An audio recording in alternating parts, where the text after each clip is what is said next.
पितं येन भूतले स्वयं रूपकदा माह्यं ददाति स्वपदान्तिकं वन्देऽहं श्रीगुरो श्रीयुधपदकमलं श्रीगुरुन् वैष्णवां च श्रीरूपं साग्रजातं सगगण रघुनाथान्वितं तं सजीवम् सात्वैदं सावधूतं परिजनसहितं कृष्णचैतन्यदेवं श्रीराधा कृष्णपादा सगगण ललिता श्रीविशाखान्वितां च हे कृष्णा करुणा सिन्धु दीनबन्धु जगत्पदे गोपेश गोपिका कान्त राधा कान्त नमस्तुते तप्त काञ्चन गौरङ्गी राधे वृन्दावनेश्वरी वृषभानुसुते देवी प्रणमामि हरिप्रिये वाञ्छाकल्पतरुभ्यश्च कृपा सिन्धुभ्य एव च पतितानां पावनेभ्यो वैष्णवेभ्यो नमो नमः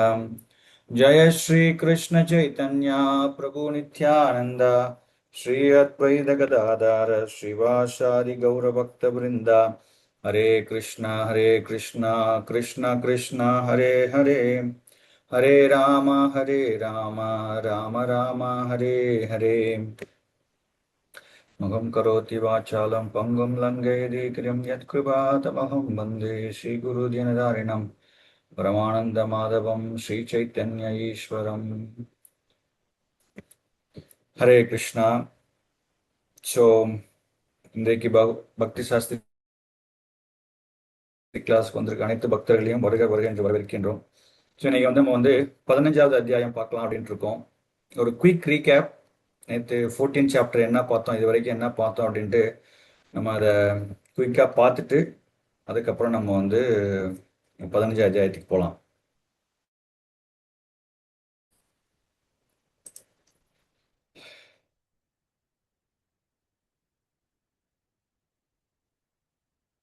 हरे कृष्ण प्रभु, प्रणाम प्रभु। हरे कृष्ण हरे कृष्णा சாரி ஹரே கிருஷ்ணா மொத்தம். ஸோ 14வது அத்தியாயத்தில் நம்ம என்ன பார்த்தோம் அப்படின்னா,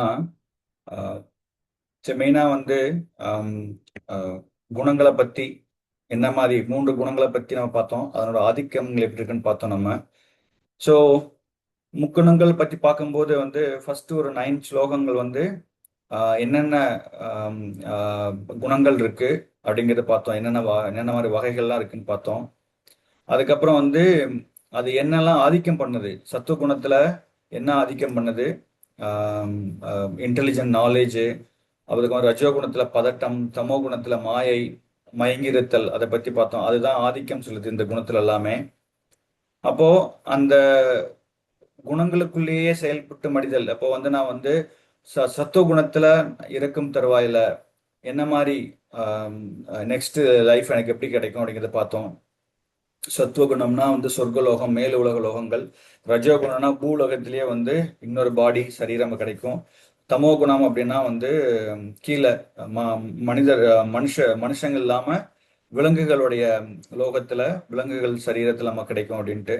அதை தாண்டி அர்ஜுனன் கேள்வி கேட்கிறார் 19வது ஸ்லோகத்துல இந்த மாதிரி அந்த மாதிரி இந்த மூக்குணத்தை தாண்டி இருக்கவங்க அவங்களோட சிம்டம்ஸ் எப்படி இருக்கும், அவங்க என்ன மாதிரி எல்லாம் செயல்கள் செய்வாங்க, அதை எப்படி தாண்டுறது அப்படின்னு சொல்லிட்டு அதுல இருந்து எப்படி நம்ம ப்ராக்ரஸ் ஆகி வர்றது அப்படிங்கிறத பத்தி கேட்டிருப்பார். அதுதான் எப்படி தாண்டுவது, அவரோட நடத்தை எப்படி இருக்கும், தாண்டியவரின் அறிகுறிகள், இதெல்லாம் அர்ஜுனன் கேட்டிருப்பார். ஓகே, ஸோ அப்போ நம்ம என்ன பார்த்தோம் அப்படின்னா இதெல்லாம் பார்த்துட்டு ஸோ கிருஷ்ணர் என்ன சொல்றாரு 14வது அத்தியாயத்துல பார்த்தோம் அப்படின்னா அவர் தான் பரம நமக்கு ஷெல்டர் கொடுக்கிறவர், ரைட். அவர் தான் பரிபூர்ணமா நமக்கு பாதுகாப்பு அளிக்கிறார், பகவான் கிருஷ்ணர் தான். ஓகே, அப்படிங்கிறத பார்த்தோம். அது மட்டும் இல்லாம கிருஷ்ணர் என்ன சொல்றாருன்னா 14 சாப்டர்ல நம்ம பக்தி பண்ணுவதன் மூலமாக இந்த 3 விதமான குணத்திலிருந்து நம்ம அதை தாண்டி வரணும் அப்படின்னா நம்ம இதை பக்தி பண்ணணும் அப்படின்னு சொல்லிட்டு பகவான் சொல்றார். ஓகே, ஆனா அந்த அப்பேற்பட்ட பக்தியை பண்ணணும் அப்படின்னா நம்ம என்ன பண்ணணும் அப்படின்னா நம்ம கிருஷ்ணர் மேல அட்டாச்மெண்ட் இருக்கணும். அதே மாதிரி நம்ம என்ன பண்ணணும் அப்படின்னா பௌதீக உலகத்தின் மேல, பௌதீக பற்றுதல் நம்ம டிட்டாச்சா இருக்கணும், அதுல இருந்து நம்ம விடுதலை பெறணும். அதை தான் வந்து 14வது அத்தியாயத்துல தான் நம்ம பார்த்தோம். நம்ம இப்ப 15வது அத்தியாயத்துல என்ன பார்க்க போறோம் அப்படின்னா வந்து ஆம், பார்த்தோம் அப்படின்னா வந்து ஆம், அதாவது வந்து ஸ்பிரிச்சுவல் வேர்ல்டு எப்படி இருக்கு, ஓகே, பௌதிக உலகத்திலிருந்து ஆன்மீக உலகம் எப்படி இருக்கு. அதாவது வீடா அப்படின்னா நம்மளுடைய சொந்த வீடு வந்து பாத்தீங்க அப்படின்னா நமக்கு வந்து ஆம், அஹ், ஆன்மீக உலகம் தான் நமக்கு சொந்த வீடு, பெர்மனண்டான வீடு, கரெக்டா. ஆனா நம்ம விடுதியா அப்படின்னு பார்த்தோம் அப்படின்னா வந்து விடுதின்னா என்னன்னா நம்ம வந்து இப்போ நம்ம வந்து இதுக்கு போறோம், ஒரு ஒரு இடத்துக்கு போறோம், ஒரு ஹோட்டல்ல போய் ஸ்டே பண்றோம். அந்த ஹோட்டல்ல ஸ்டே பண்ணிட்டு நம்ம வந்து நான் ஹோட்டல்ல ஸ்டே பண்ணியிருக்கேன், அதுக்கு நான் பெயிண்ட் அடிச்சுட்டு அதுக்கு என்னென்ன தேவையோ அந்த ரூமுக்கு வந்து நான் பண்ணிட்டு இருந்தேன் அப்படின்னா வந்து நம்மள மாதிரி ஒரு முட்டாள் யாருமே இருக்க மாட்டாங்க இல்லையா, ரைட். டெம்பரவரியா போய் ஸ்டே பண்ற இடத்துல போயிட்டு நான் பெயிண்ட் அடிச்சு நான் எல்லாமே பண்ணிட்டு இருக்கேன் அப்படின்னா வந்து அது வந்து ஒரு முட்டாள்தனமான விஷயங்கள். ஓகே, அதை தான் வந்து நம்ம பார்க்க போறோம் ஃபர்தரா. கிருஷ்ணர் சொல்வார் என்னன்னு சொல்லிட்டு. So from the material world இருந்து, பௌதீக உலகத்திலிருந்து எப்படி வந்து ஆன்மீக உலகத்துக்கு எப்படி போறது, அதை எப்படி என்ன மாதிரிலாம் அது டிட்டாச்மெண்டோட எப்படி பண்றது அப்படிங்கிறத பத்தி வந்து பகவான் சொல்வார். ஓகே, ஸோ அது பார்த்தோம் அப்படின்னா இதுல வந்து நமக்கு வந்து ஆம், ஆஹ், இந்த வீடா விடுதியா அப்படிங்கிற பாக்குறதுல வந்து ஃபர்ஸ்ட் ஸ்லோகத்துல வந்து சொல்லுவார். ஆம், ஆஹ், பகவான் சொல்வார் அது என்னன்னு பாக்குறோம். நம்ம அதை பத்தி பார்க்க போறோம். அப்புறம் ஆன்மீக உலகம் எப்படி இருக்கும். ஓகே, இப்போ வந்து பௌதிக உலகத்தை பத்தி பார்க்குறோம், பிளஸ் ஆன்மீக உலகம் எப்படி இருக்கும் அதை பத்தி வந்து பகவான் சொல்ற அதை பார்க்க போறோம். அப்புறம் ஒரு கிருஷ்ணர் தான் வந்து பராமரிக்கிறவர். ஓகே, எல்லா ஜீவராசிகளையும் பராமரிக்கிறவர் அவரு தான். அதை பத்தி பார்ப்போம். அப்புறம் எசன்ஸ் ஆஃப் எல்லா வேதங்களுடைய சாரம் என்ன அப்படிங்கறது வந்து நம்ம வந்து இந்த இந்த அத்தியாயத்துல வந்து நம்ம பார்ப்போம் நம்ம. ஓகே, ஸோ ஃபர்ஸ்ட் ஸ்லோகத்துக்கு நம்ம போகலாம். நேற்றுக்கு மாதிரி நான் வந்து ஆர்டரா கூப்பிடுறேன், அவங்க வந்து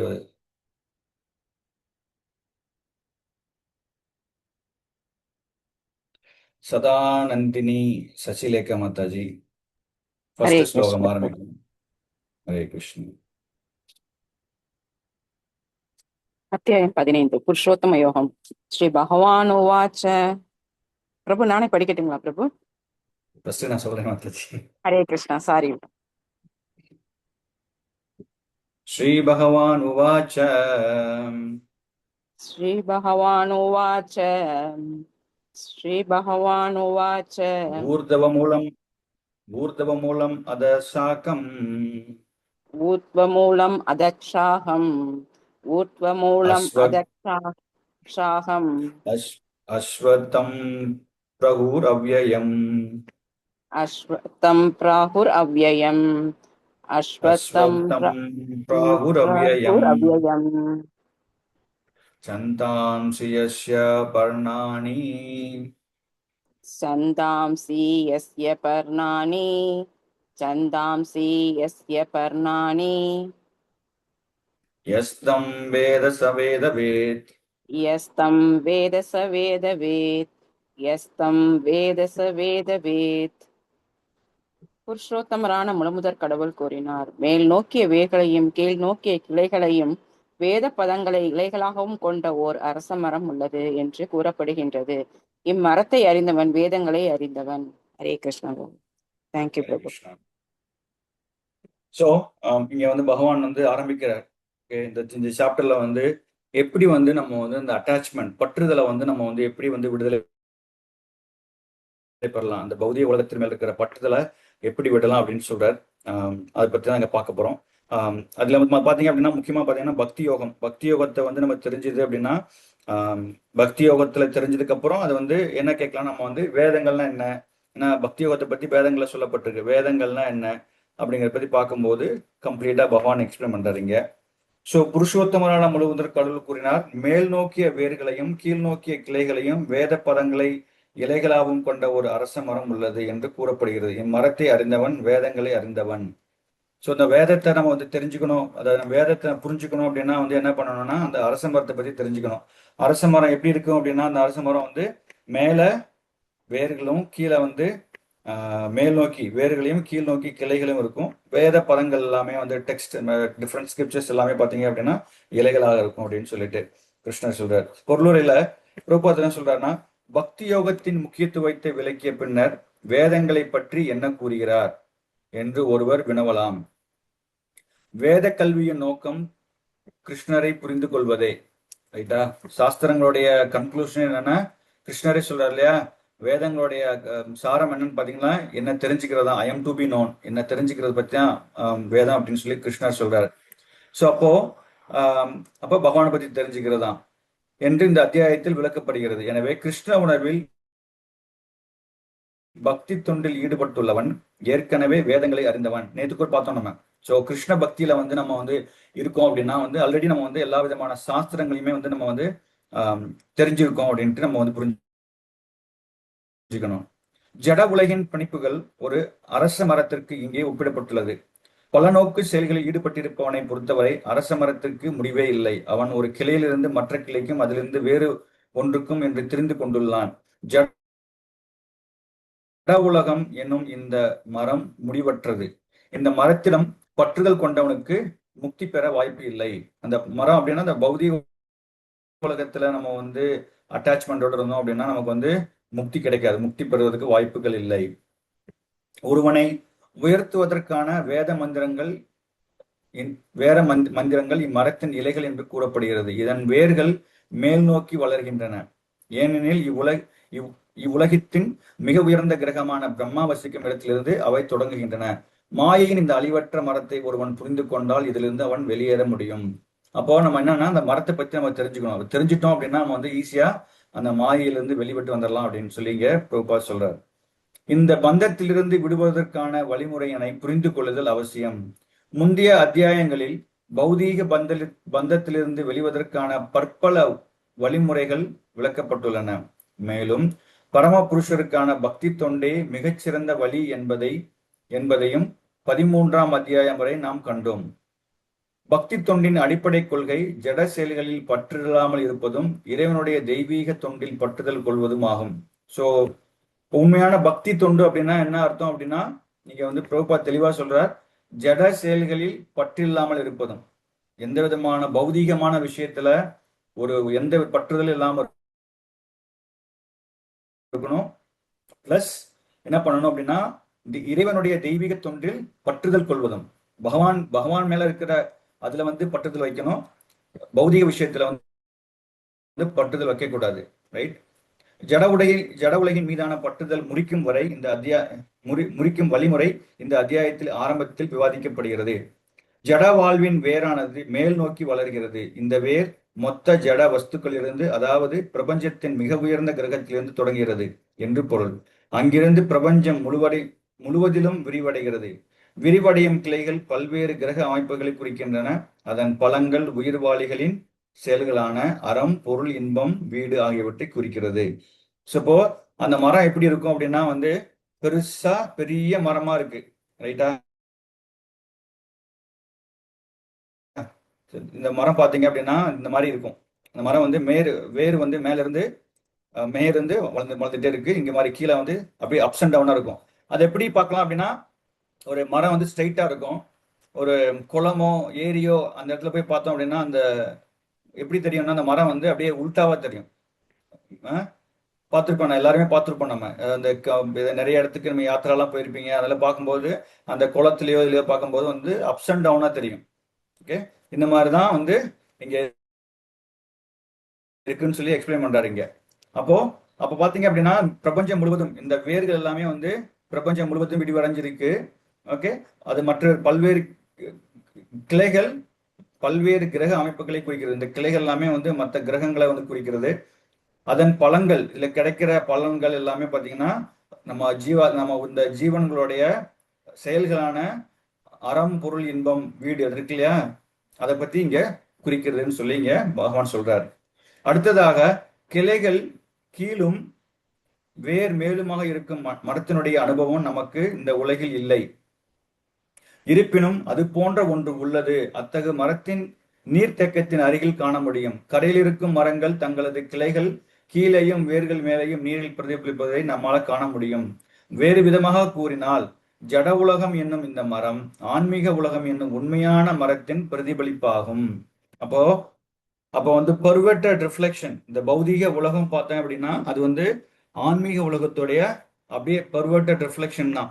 அப்போ ஆன்மீக உலகத்துல வந்து மரம் எப்படின்னு ஸ்ட்ரெயிட்டா இருக்கும், பட் ஆனா பௌதீக உலகத்துல அப்படியே வந்து உல்டாவா இருக்கு அப்படின்ட்டு இங்க கிருஷ்ணர் சொல்றார். மரத்தின் பிம்பம் நீரில் அமைந்திருப்பது போல ஆன்மீக உலகின் பிம்பம் ஆசையில் அமைந்துள்ளது. ஸோ இங்க பாத்தீங்கன்னா என்ன சொல்றாரு அப்படின்னா, ஆம், ஆம், இந்த மரத்தினுடைய பிம்பம் வந்து நீரில் அமைந்திருப்பதை போல ஆன்மீக உலகின் பிம்பம் ஆசையில் அமைந்துள்ளது. இப்ப எப்படின்னா, நம்ம இந்த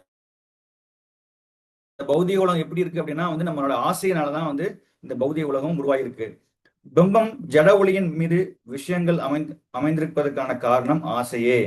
ஜட வாழ்விலிருந்து வெளியேற விரும்புபவன் ஆய்வறிவின் மூலம் இந்த மரத்தை தெளிவாக புரிந்து கொள்ளுதல் அவசியம். அதன் பின்னர் இம்மரத்துடனான உறவை அவனால் துண்டிக்க முடியும்.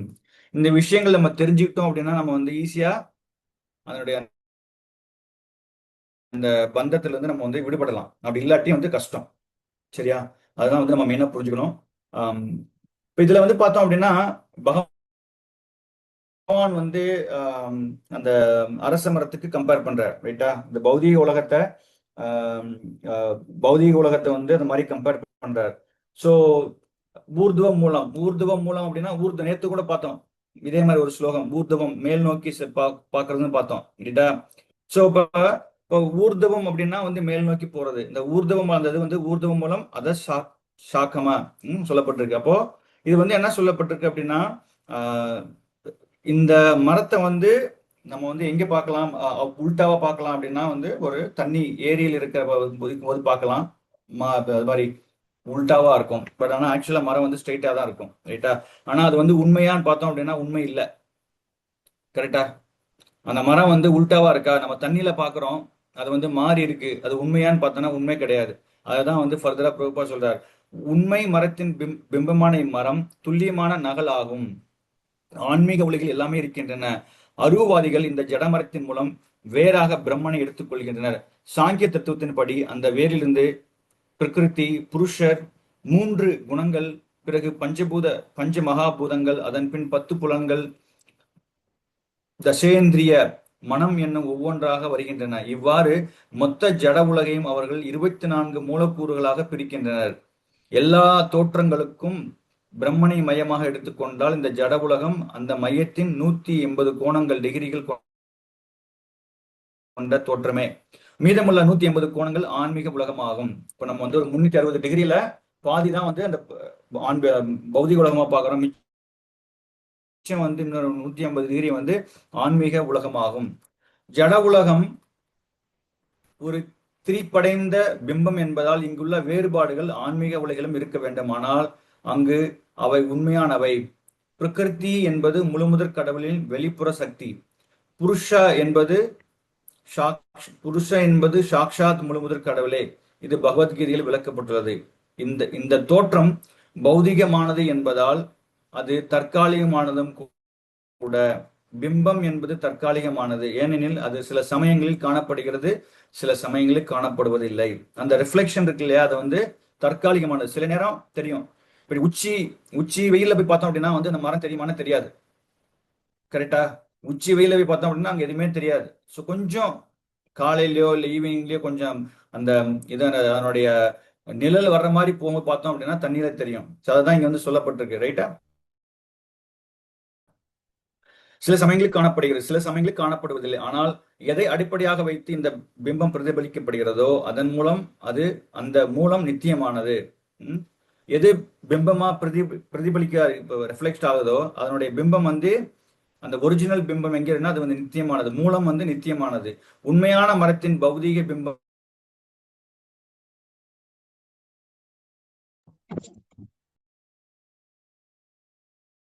வெட்டப்பட வேண்டும். வேதங்கள் அவன் இந்த ஜட உலகின் பட்டுதலை எவ்வாறு, வேதங்களை நம்ம படிச்சுக்கிட்டோம், எனக்கு எல்லாமே வேதங்கள் தெரியும் அப்படின்னா அதுக்கு மீனிங் என்னன்னா, வேதங்களை தெரிஞ்சுக்கணும் அப்படின்னா நம்ம வந்து என்னன்னா இந்த பௌதீகமான விஷயத்துல இருந்து நம்ம பற்றுதலை வந்து நம்ம வந்து வெட்டுக்கணும்.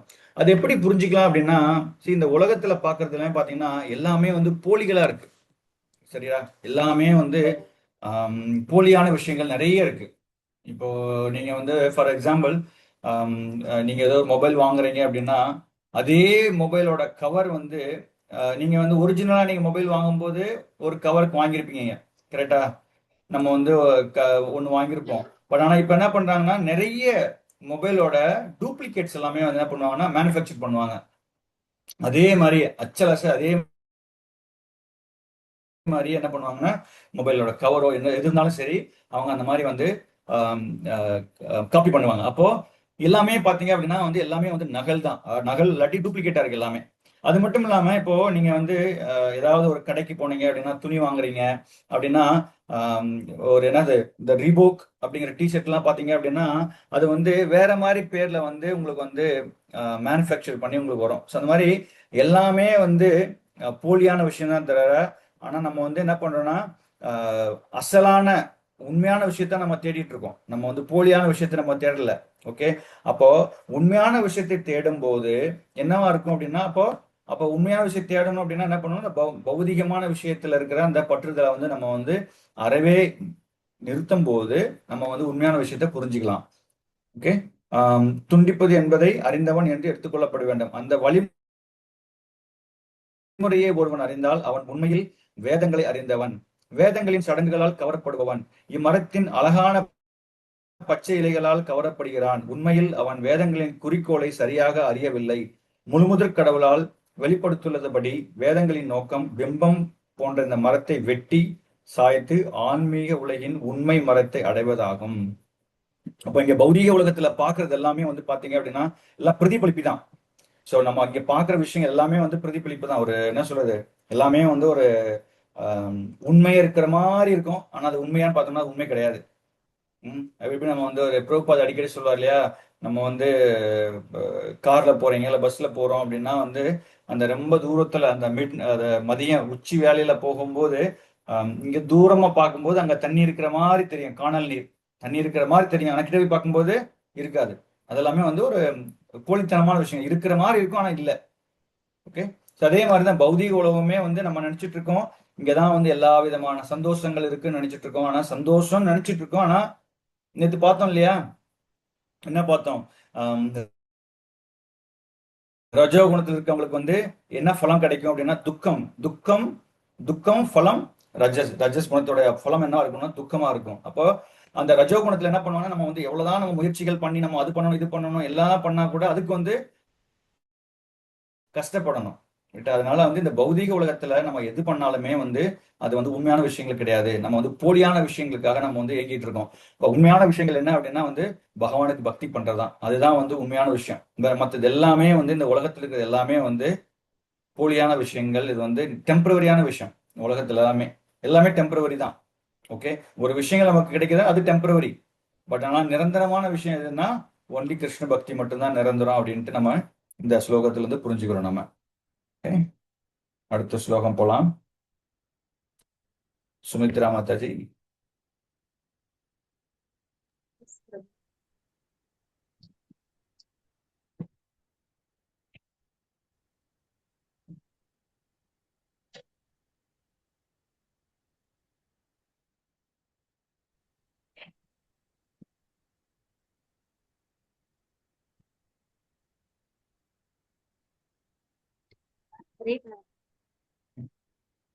அசோர்துவம் பிரதுஸ்தாஸ்தஸ்ய சாகா.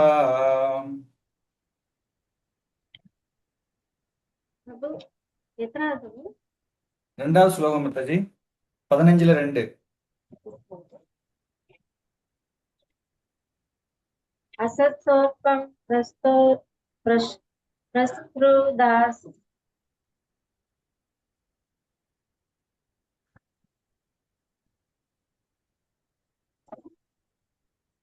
असत्सोपं प्रस्तुदास् தஸ்ய சாகா दस्य साका குண பிரவருத்தா விஷயா பிரபலா गुणप्रवृत्ता विषयप्रवाला அதஸ்ச மூலான் யனுசந்தானி अधस्स मूलान्यनुसन्तानि கர்மானுபந்தீனி மனுஷ்யலோகே. कर्माणुबन्धीनि मनुष्यलोके மொழிபெயர்ப்பு பொருளுரை வழங்கிய தேவித்ராச பக்தி வேதாந்த ஸ்ரீல பிரபுபாதாக்கி ஜெய். இம்மரத்தின் கிளைகள் ஜட இயற்கையின் முக்குணங்களால் வளப்படுத்தப்பட்டு மேல் நோக்கியும் கீழ் நோக்கியும் விரிகின்றன. உபை கிளைகள் புலனின்ப விஷயங்களாகும். இம்மரத்தில் உள்ள கீழ் நோக்கி செல்லும் வேர்கள் பலநோக்கு செயல்களால் பந்தப்படுத்தப்பட்டுள்ளன. ஹரே கிருஷ்ணா. ஹரே கிருஷ்ணா. ஸோ இதுல வந்து ஃபர்தரா வந்து சொல்றார், அந்த பிரான்ச்சஸ்லாம் எப்படி இந்த மாதிரி இருக்கு, அதனோட கிளைகள்லாம் என்ன மாதிரி, அப்புறம் வந்து எப்படி வந்து இந்த மரத்துக்கு வந்து எப்படி தண்ணி ஊற்றப்படுது, அதுக்கப்புறம் வந்து அதனுடைய செகண்டரி ரூட்ஸ் எல்லாம் இருக்குல்ல, அதெல்லாம் எந்த மாதிரி இருக்கு அப்படின்ட்டு இங்க ஒரு எக்ஸ்பிளைன் பண்றாரு. ஸோ அது பார்த்தோம் அப்படின்னா இங்க இந்த மரத்தின் கிளைகள் ஜட இயற்கையின் முக்குணங்களால் வளப்படுத்தப்பட்டு புலனின்ப விஷயங்களாகும். சரி, மேல் நோக்கி கீழ் நோக்கி விரிகின்றன. உபக்கிளைகள் புலனின்ப விஷயங்களாகும். உபக்கிளைகள் தான் வந்து இந்த சப்ரூட்ஸ் இருக்குல்ல, அது எல்லாமே பார்த்தீங்க அப்படின்னா வந்து நம்மளுடைய அந்த கர்மா அதெல்லாமே வந்து இந்த ஃப்ரூட்டிவ் ஆக்டிவிட்டிஸ்ல போய் வந்து நம்ம பந்தப்படுத்தும் புலன்பு விஷயங்களாகும். இம்மரத்தில் உள்ள கீழ் நோக்கி செல்லும் வேர்கள் கீழே போயிட்டு இருக்கிற அதை பார்த்தோம் அப்படின்னா வந்து பல நோக்கு செயல்களால் பந்தப்படுத்தப்பட்டுள்ளன அப்படின்னு சொல்லி இங்க சொல்றாரு. அப்போ அரச மரத்தை பற்றிய வந்து நம்ம வந்து ப்ராப்பரா ஞானம் நமக்கு இருந்தது அப்படின்னா ஓகே பற்றிய வர்ணனை இங்க மேலும் விவரிக்கப்பட்டுள்ளது. அதன் கிளைகள் எல்லா திக்குகளிலும் பறந்துள்ளன. கீழ்ப்பகுதிகளில் மனிதர்கள், மிருகங்கள், குதிரைகள், பசுக்கள், நாய்கள், பூனைகள் என ஜீவாத்மாக்கள் பலதரப்பட்ட தோற்றங்களில் இருக்கின்றன.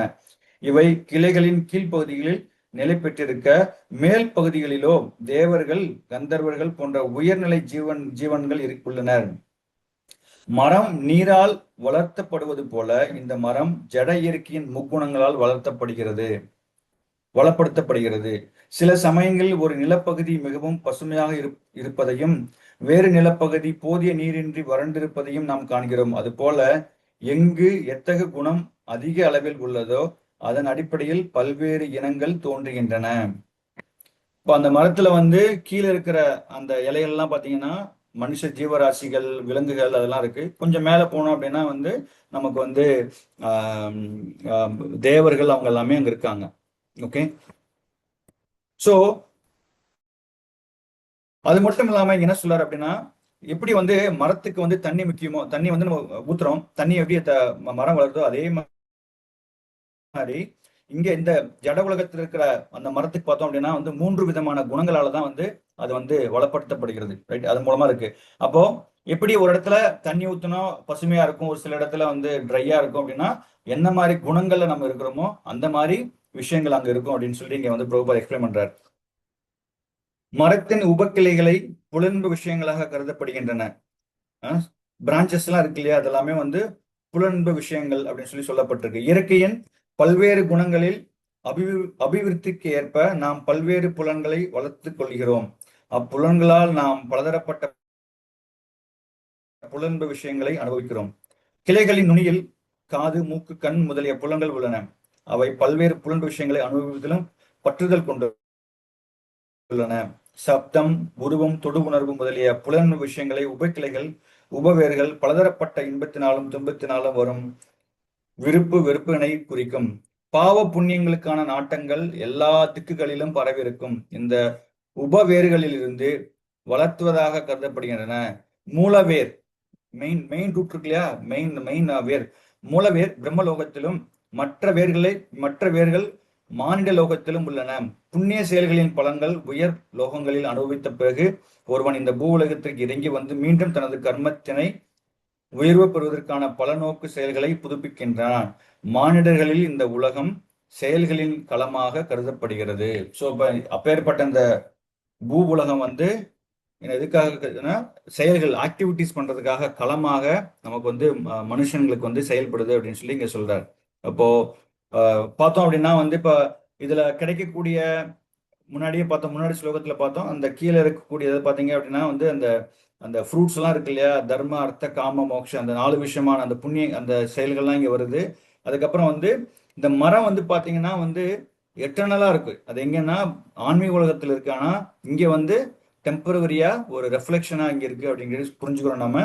அது வந்து எப்படி இருக்கு அப்படின்னா வந்து ஒவ்வொரு விஷயங்களால கட்டுப்பட்டு இருக்கு அப்படின்னு சொல்லிட்டு இங்க சொல்றாரு. புலன்பு விஷயங்களால இல்ல முகுணத்தினால கட்டுப்பட்டு இருக்கு அப்படின்ட்டு சொல்றாரு. ஓகே. அடுத்து வந்து இது எப்படி வந்து இந்த மரத்தை வந்து நம்ம எப்படி நம்ம கட் பண்றது, கோடாரி மூலமாக எப்படி அந்த டிட்டாச்மெண்ட் எப்படி கட் பண்றது அப்படிங்கறத வந்து பகவான் வந்து தெளிவாக வந்து 3வது ஸ்லோகத்திலையும் 4வது ஸ்லோகத்திலையும் சொல்றாரு ஃபர்தரா. ஓகே. வேடியப்பன் பிரபு. प्रभु हरे कृष्ण प्रभु। ஹரே கிருஷ்ண பிரபு. அரூபம் அஸ்யேக ததோ பலப்யதே न रूपम् अस्येह तदुपलभ्यते ஓ நாச்சாதி நச சம்பிரதிஷ்டா नन्दो न सादि न स सम्प्रदिष्टा அஸ்வத்தம் ஏனம் சுவிருடோ மூலம் अश्वत्थं येनं सुविरूढमूलम् அசங்கச சத்ரேன திருடேன சித்தவா असङ्गशस्त्रेण दृढेन न छित्त्वा ததபதம் தத் பரிமார்கிதவ்யம் तदपदं तत्परिमार्गितव्यम् யஸ்மின் கதானா நிவர்த்தந்தி பூயः यस्मिन् कदा न निवर्तन्ति भूयः தம் ஏவ சாத்யம் புருஷம் பிரபத்யே तं एव शात्यं पुरुषं प्रपद्ये யதா பிரவர்த்தி பிரஸ்ருதா புராணி. यद प्रवृत्ति प्रसृता पुराणी। மொழிபெயர்ப்பு: இம்மரத்தின் உண்மை உருவம் இவ்வுலகில் காணப்படக்கூடியதல்ல. இது எங்கே முடிகின்றது, எங்கே தொடங்குகின்றது, அல்லது இதன் அஸ்திவாரம் எங்கே இருக்கின்றது என்பதை யாராலும் புரிந்து கொள்ள முடியாது. ஆனால் பலமாக வேரூன்றியுள்ள இந்த மரத்தை பற்றின்மை எனும் ஆயுதத்தால் உறுதியுடன் வெட்டி சாய்க்க வேண்டும். அதன் பின்னர் எங்கே செல்வதால் மீண்டும் திரும்பி வருவதில்லையோ அந்த இடத்தை நாடி அங்கே யாரிடமிருந்து எல்லாம் தொடங்குகின்றதோ, யாரிடமிருந்து எல்லாம் விரிவடைகின்றதோ அந்த பரமபுருஷ பகவானிடம் சரணடைய வேண்டும். ஹே கிருஷ்ண பிரபு. இங்க வந்து பகவான் தெளிவா சொல்றார். என்ன சொல்றாருன்னா, இந்த மரத்துல வந்து உண்மையான உருவம் வந்து இந்த உலகத்துல காணப்படக்கூடியதில்லை. அந்த பார்த்தோம் நம்ம, இது வந்து ஆன்மீக உலகத்துல உண்மையான அந்த மரம் இருக்கு. இங்க பௌதிக உலகத்துல அது ரெஃப்ளெக்ஷன் தான் பார்த்தோம். அது எங்கு தொடங்குகிறது அல்லது இதன் அஸ்திவாரம் எங்கு இருக்கின்றது என்பதை யாராலும் புரிந்து கொள்ள முடியாது. ஆனால் பலமாக வேரூன்றியுள்ள அந்த மரத்தை பற்றின்மை என்னும் ஆயுதத்தால், அதான் இங்க என்ன சொல்றாருன்னா, அசத்சங்க சஸ்திரேன. அசஸ்தங்க அப்படின்னா வந்து என்ன சொல்றது இருக்கு, இங்க வந்து அந்த பற்றுதல், அதாவது பற்றின்மை அப்படிங்கிற அசத்தங்க சத்திரேன பற்றின்மை என்னும் ஆயுதத்தால். அப்போ அந்த மாதிரி அந்த கோடாரி வச்சு, பற்றின்மை அப்படிங்கிற இந்த கோடாரி வச்சு என்ன பண்ணணும், நம்ம அதுல வந்து நம்ம வந்து விடுதலை பெறணும் அப்படின்னு சொல்லி இங்க சொல்றாரு. வேரூன்றி உள்ளது இந்த மரத்தை பற்றின்மை என்னும் ஆயுதத்தால் குருதியுடன் வெட்டி சாய்க்க வேண்டும். அது வந்து எப்படி சும்மா வந்து அப்படியே நம்ம வந்து எப்படின்னா, ஒரு நாள் வந்து நம்ம வந்து ஒரு ஃபாஸ்டிங் இருப்போம், பிரபு இன்னைக்கு ஒரு நாள் வந்து நான் வந்து எவ்ரிடே சொல்லுவோம் நம்ம, நான் வந்து எல்லா ஏகாதசிக்கு வந்து நிர்ஜல் இருக்கேன் பிரபு அப்படின்ட்டு நம்ம ஆரம்பம் பண்ணாம, ஏதாவது ஒரு ஃபாஸ்டிங் வந்தது அப்படின்னா நான் வந்து கண்டிப்பா நான் ஃபாஸ்டிங் இருப்பேன் அப்படின்னு சொல்லுவோம். ஆனா என்ன ஆகும் அப்படின்னா வந்து பக்கத்துல யாராவது ஒரு பிரபு சாப்பிடுங்க பிரபு, அதெல்லாம் ஒண்ணு இல்ல பிரபு, நீங்க வந்து மாத்திரை போடுறீங்க இல்லாட்டி நீங்க சாப்பிடுங்க அப்படின்னு சொன்னா, ஓகே பிரபு ஒரு நாள் தானே பிரபு அப்படின்ட்டு என்ன ஆகும் அப்படின்னா அப்படியே வந்து இருப்போம். பட் ஆனா இங்க கிருஷ்ணர் என்ன சொல்றாரு அப்படின்னா, அந்த அந்த டிட்டாச்மெண்ட் பண்ணணும் அப்படின்னா என்ன பண்ணணும் அப்படின்னா உறுதியுடன் இருக்கணும். நம்ம உறுதியுடன் இருக்கணும். அதுதான் இங்க சொல்லப்பட்டிருக்கு. திருடம் அப்படின்னா வந்து பலமா இருக்கணும், ஸ்ட்ராங்கா இருக்கணும். சும்மா வந்து நம்ம வந்து பெயர் அளவில் அந்த லிப் மூவ்மெண்ட் மாதிரி வந்து ஓகே பிரபு நான் ஃபாஸ்டிங் இருக்கேன்னு சொல்லி அந்த மாதிரி இருக்கிறது இல்லை. அது வந்து திருடேனா பலமா இருக்கணும், உறுதியுடன் நம்ம இருக்கணும். அதுல இருந்து நான் வந்து அது கண்டிப்பா நான் வந்து அதுல இருந்து அந்த பற்றின்மையை வந்து நான் வந்து வெட்டி சாய்க்க வேணும் அப்படின்னு சொல்லி நம்ம வந்து பலமா இருந்தோம் அப்படின்னா, அதன் பின்னர் அப்படி அந்த கட் பண்ணிட்டோம் அப்படின்னா என்ன சொல்றாருன்னா கிருஷ்ணர், அதன் பின்னர் எங்கு செல்வதால் மீண்டும் திரும்பி வருவதில்லையோ அந்த இடத்தை நாடி அங்கே யாரிடமிருந்து எல்லாம் தொடங்குகின்றதோ, யாரிடமிருந்து எல்லாம் விரிவடைகிறதோ அந்த பரமபுருஷ பகவானை சரணடைய வேண்டும். அது எப்படி என்ன பண்ணணும் அப்படின்னா எங்க போனா திருப்பி வரமாட்டோமோ அந்த இடத்துல யார் யார் இருக்கா அப்படின்னா கிருஷ்ணர் இருக்கார். அப்ப அவருக்கு சரணாகதி அடையும் போது நமக்கு இந்த டிட்டாச்மெண்ட்ல இருந்து நம்ம விடுதலை பெறுவோம் அப்படின்னு சொல்லிட்டு இங்க கிருஷ்ணர் சொல்றார். இந்த அரச மரத்தின் உண்மை உருவம் இந்த ஜட உலகில் புரிந்து கொள்ளப்பட முடியாதது இங்கு தெளிவாக கூறப்பட்டுள்ளது. ஓகே, வேர்கள் மேல் நோக்கி இருப்பதால் உண்மை மரத்தின் விரிவு மறுபக்கத்தில் இருக்கின்றது. ஒருவன் மரத்தின் பௌதீக விரிவுகளால் பிணைக்கப்படும் போது மரம் எவ்வளவு தூரம் விரிந்துள்ளது என்பதையோ இதன் ஆரம்பத்தையோ அவனால் காண முடியாது. இருப்பினும் இந்த காரணத்தை அவன் கண்டறிவதில் அவசியம். நான் எனது தந்தையின் மகன், எனது தந்தை வேறு ஒருவரின் மகன், இவ்வாறு தேடுவதன் மூலம் ஒருவன் பிரம்மதேவரை அடைகிறான். அவர் கர்ப்போதகசாய் விஷ்ணுவால் உருவாக்கப்பட்டவர். இவ்வாறு இறுதியில் அவன் பரமபுருஷ பகவானை அடைகிறான். இதுவே ஆராய்ச்சியின் முடிவு. ஓகே, அப்ப நம்ம செக் பண்ணி பார்த்தோம் அப்படின்னா நமக்கு நம்ம எங்கிருந்து வந்தோம் அப்படின்னா நம்ம முன்னாடியே பார்த்தோம். நம்ம கிருஷ்ணர் இருக்கார். கிருஷ்ணர் பல்ராமர் சங்கர்ஷ்ணா, அனிருத்தா, பிரத்யும்னா, மகாவிஷ்ணு.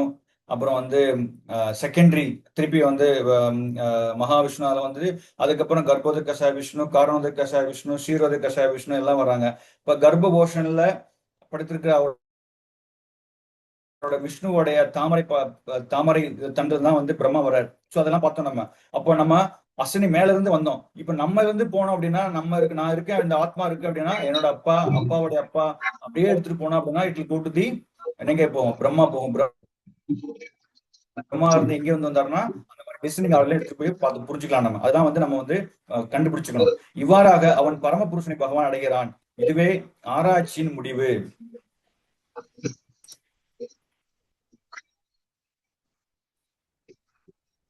பிரபு யாரு?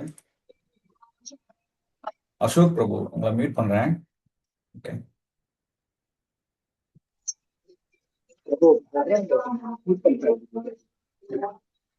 சொல்லுங்க பிரபு.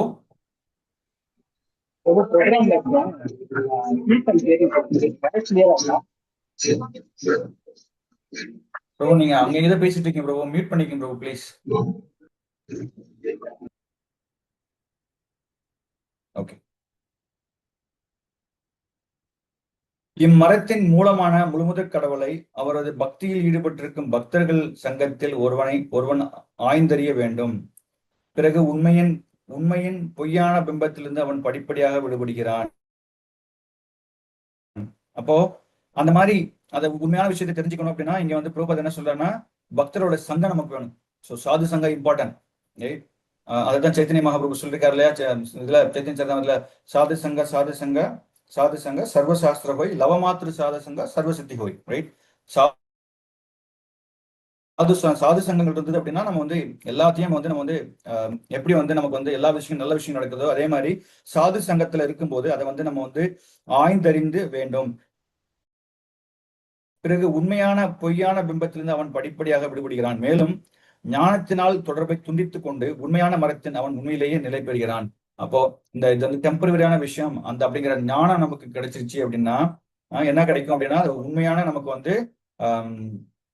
நமக்கு உண்மையான விஷயங்கள், அந்த உண்மையான மரம் இருக்கிற இடத்த போய் நிலை பெறுவோம் அப்படின்னு சொல்லி இங்க பிரபுபா சொல்றார். இவ்விஷயத்தில் அசங்க என்னும் சொல் மிகவும் முக்கியமானது.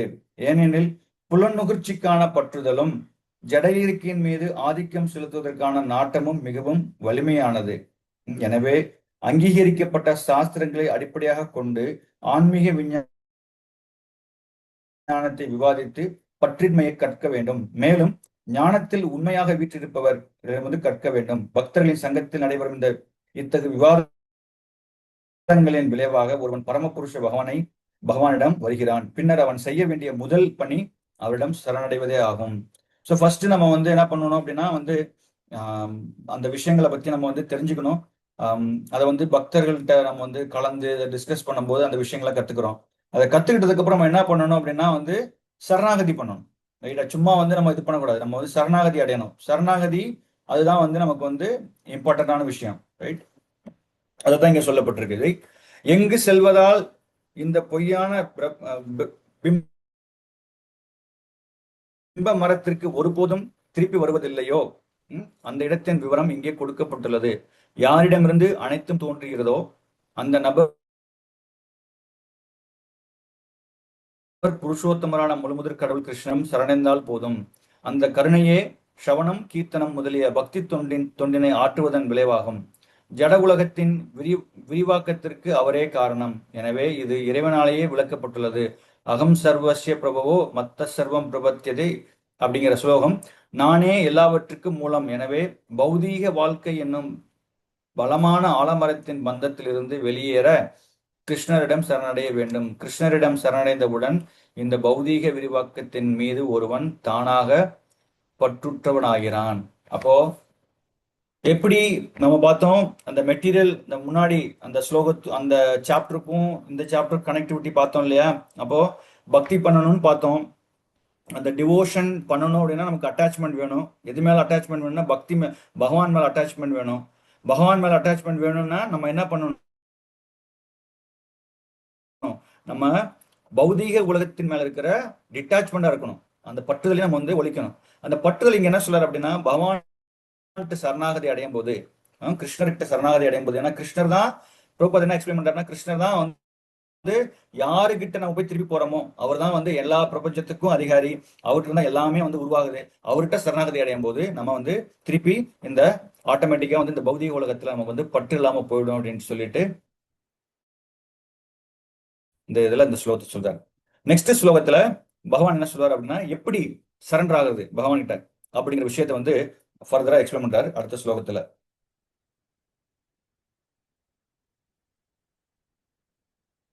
யாரு சொல்றா?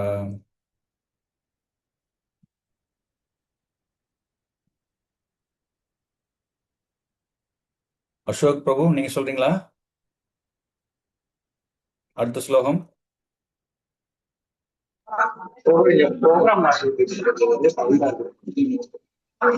பிரபு நீங்க பேக்ரவுண்ட் பயங்கரமா இருக்கு பிரபு. நீங்க சொல்றீங்களா இல்ல வந்து அடுத்தவங்க சொல்லட்டும்? ஓகே, மாலினி மாதாஜி நீங்க. ஓகே ஹரே கிருஷ்ணா. ஹரே கிருஷ்ண பிரபு. ஹரே கிருஷ்ணா. தண்டத் தண்டத் பிரபு. எஸ் பிரபு. பிரபு நான் தினகரன் பிரபு. நேத்து படிக்கல, நீங்க நான் கூப்பிடுறேன் பிரபு. நான் அந்த ஆர்டரா கூப்பிட்டு இருக்கேன் பிரபு. கூப்பிடுறேன் நான். ஓகே கூப்பிடுறேன் பிரபு. ஓகே பிரபு. ஹரே கிருஷ்ணா. தேங்க்யூ.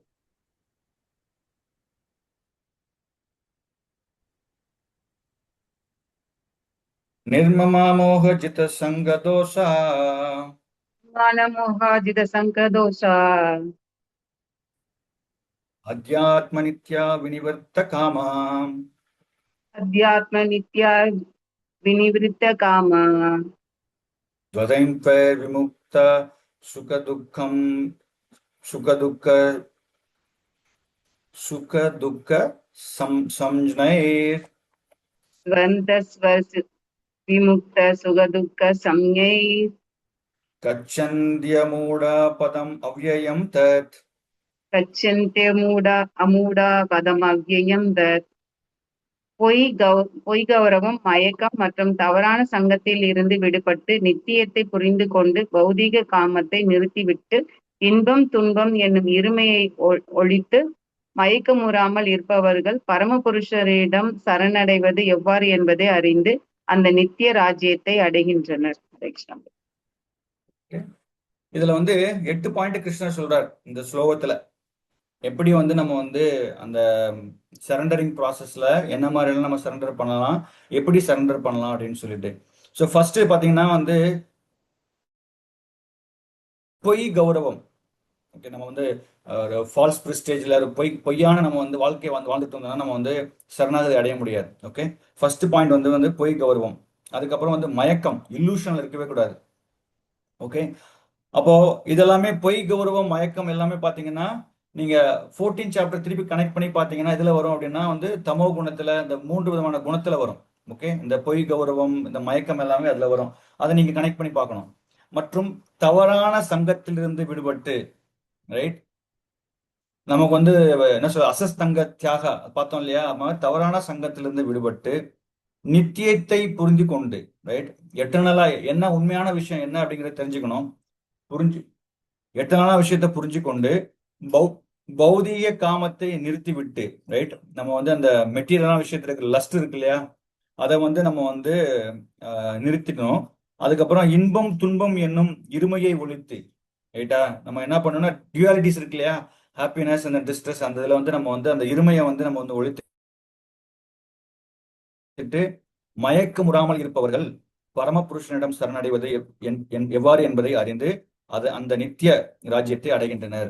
அப்ப இதெல்லாம் நம்ம தெரிஞ்சிட்டோம்னா, இந்த மாதிரி குணங்கள்லாம் நம்ம வளர்த்துக்கிட்டோம் அப்படின்னா வந்து பகவான்கிட்ட ஈஸியா சரணடைய முடியும்.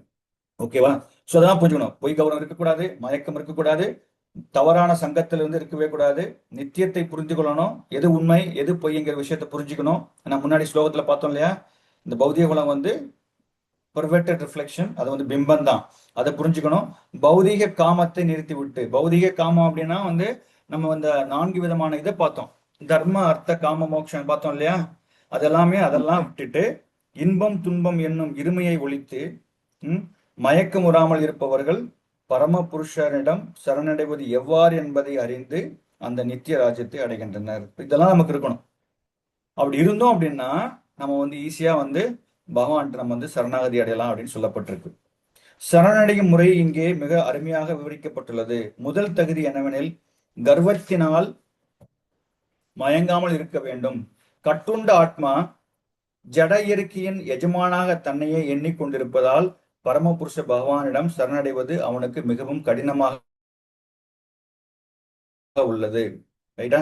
அப்போ கட்டுண்ட ஆத்மா என்ன பண்றாங்க அப்படின்னா தான் தான் எஜமானன். முன்னாடியே ஒரு ஸ்லோகம் பார்த்தோம் இல்லையா, பிரகிருத்தியே கிரியமானி குணை கர்மானி சர்வசகா அப்படிங்கிற ஸ்லோகத்துல நம்ம வந்து படிச்சிருப்போம். அப்போ அப்படி இருக்கும்போது நான் தான் எஜமானர் அப்படி இருக்கும்போது வந்து நம்ம வந்து பகவான்கிட்ட சரணாகதி அடையிறது அப்படிங்கிறது ரொம்ப கஷ்டமா இருக்கும். ஓகே, உண்மையை அறிவை விருத்தி செய்து கொள்வதன் மூலம் ஜட இயற்கையின் எஜமானன் தான் அல்ல என்றும் பரமபுருஷ பகவானே எஜமானர் என்றும் அவன் அறிய வேண்டும். நான் வந்து முதலாளி கிடையாது, பகவான் தான் எல்லாத்துக்கும் காரணம், அவர் தான் எஜமானர் அப்படின்னு யாரு புரிஞ்சுக்கிறாங்களோ அப்பதான் வந்து நம்மளால அது வந்து ப்ராப்பரா புரிஞ்சுக்க முடியும். கர்வத்தினால் உண்டாகும் மயக்கத்திலிருந்து அவன் விடுதலை பெறும்போது சரணடையும் முறையை தொடங்க முடியும். அப்ப நமக்கு கர்வம், பொய் கர்வம் தான் வந்து ஸ்டார்டிங் பாயிண்ட். எப்ப சரணாகதி அடைய முடியும் அப்படின்னா வந்து தான் அப்படின்ட்டு இருந்தோம் அப்படின்னா நாம போய் வந்து சரணாகதி அடைய முடியாது. இப்போ வந்து ஒரு ஆன்மீக குரு கிட்ட போய் நம்ம வந்து ஒரு சேவை செய்யறோம், இல்ல வந்து நம்ம வந்து போய் அவங்க ஒரு விஷயத்த வந்து சொல்லும் போது நம்ம வந்து ஒரு ஹம்புலா எடுத்துக்கிட்டோம் அப்படின்னா எனக்கு எதுவுமே தெரியாது, அவர் சொல்ற விஷயத்த நம்ம கேட்கணும் அப்படிங்கிற அந்த பொய் கௌரவத்தை விட்டுட்டு நம்ம போய் குரு கிட்ட போய் சரணாகதி அடைஞ்சோம் அப்படின்னா விஷயத்த எடுத்துக்கலாம்.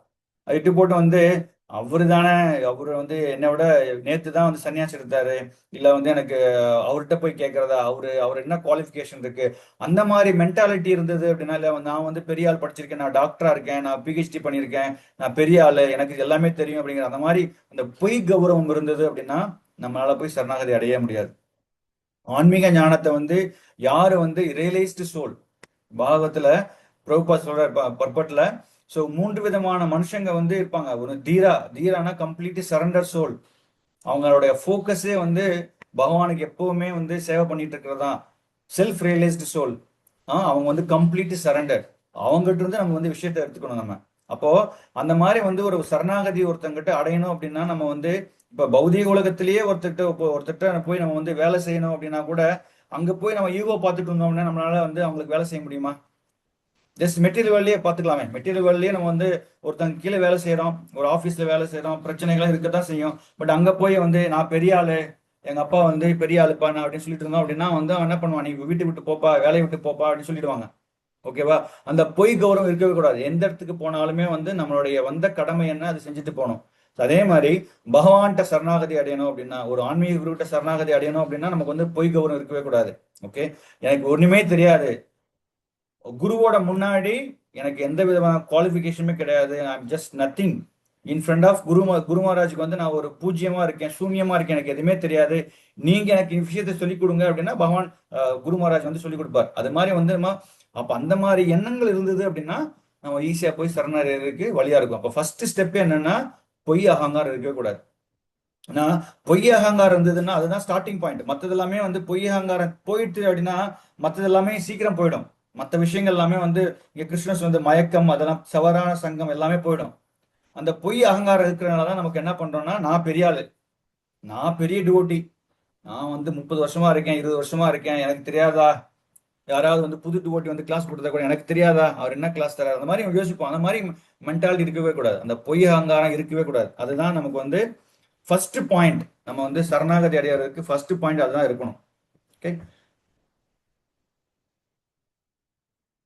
இந்த ஜட உலகில் ஏதேனும் மரியாதை எப்போதும் எதிர்பார்க்கும் நபரால் பரம புருஷரிடம் சரணடைய முடியாது. ஒருவன் இவ்வுலகிற்கு வந்து சில காலம் தங்கி பின்னர் சென்று விடுகிறான் என்ற போதிலும் அவன் தானே இவ்வுலகின் எஜமானன் என்று முட்டாள்தனமான எண்ணத்தின் உள்ளான்.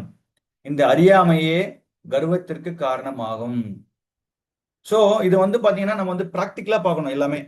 ஸோ நம்ம இது வந்து பக்தி பண்றோம் இல்ல பக்தி பண்ணல, எந்த விஷயமா இருந்தா கூட நான் எதுவுமே பண்ணல, நான் வந்து ஒரு இன்ஸ்ட்ருமெண்டா தான் இருக்கேன், பகவான் தான் எல்லாமே அப்படிங்கிற வந்து ஒரு என்னைக்கு நமக்கு தோணுதோ அதுதான் வந்து பெஸ்டே தவிர, இல்லை அப்படின்னா வந்து நான் வந்து அப்படியே எனக்கு எனக்கு எல்லாமே தெரியும்பா, இல்லை எனக்கு மரியாதை தரணும், நான் வந்து நான் இப்போ நடந்து போயிட்டு இருக்கும்போது என்னை மரியாதை பண்ணணும், அந்த மாதிரி எதிர்பார்த்துட்டு இருந்தோம் அப்படின்னா அதெல்லாம் வந்து ஒரு பொய் பொய் அகங்காரம் தான். அதெல்லாம் வந்து நல்லது இல்லை, பக்திக்கு வந்து நல்லது கிடையாது. என்னங்க பிரபா சொல்றாரு, சில காலம் தங்கி பின்னர் சென்று விடுகிறான் என்ற போதிலும் அவன் தானே இவ்வுலகின் எஜமானன் என்று முட்டாள்தனமான எண்ணத்தில் உள்ளான். இந்த அறியாமையே கர்வத்திற்கு காரணம். இப்ப கர்வத்திற்கு காரணம் என்னன்னா நம்ம புரிஞ்சுக்கலாம். நமக்கு கர்வமா இருக்கா அப்படின்னு எப்படி தெரிஞ்சுக்கலாம்? ஸோ நம்ம நேத்தி கிளாஸ்ல பார்த்தோம், அதுக்கு முன்னாடி அந்த 14 சாப்டர்ல பார்த்தோம், இந்த 3 விதமான குணங்கள்ல எப்படி இருக்குன்னு பார்க்கணும். நம்மளே செல்ஃப் ரெட்ரோஸ்பெக்டிவ் பண்ணணும்னு பார்த்தோம்.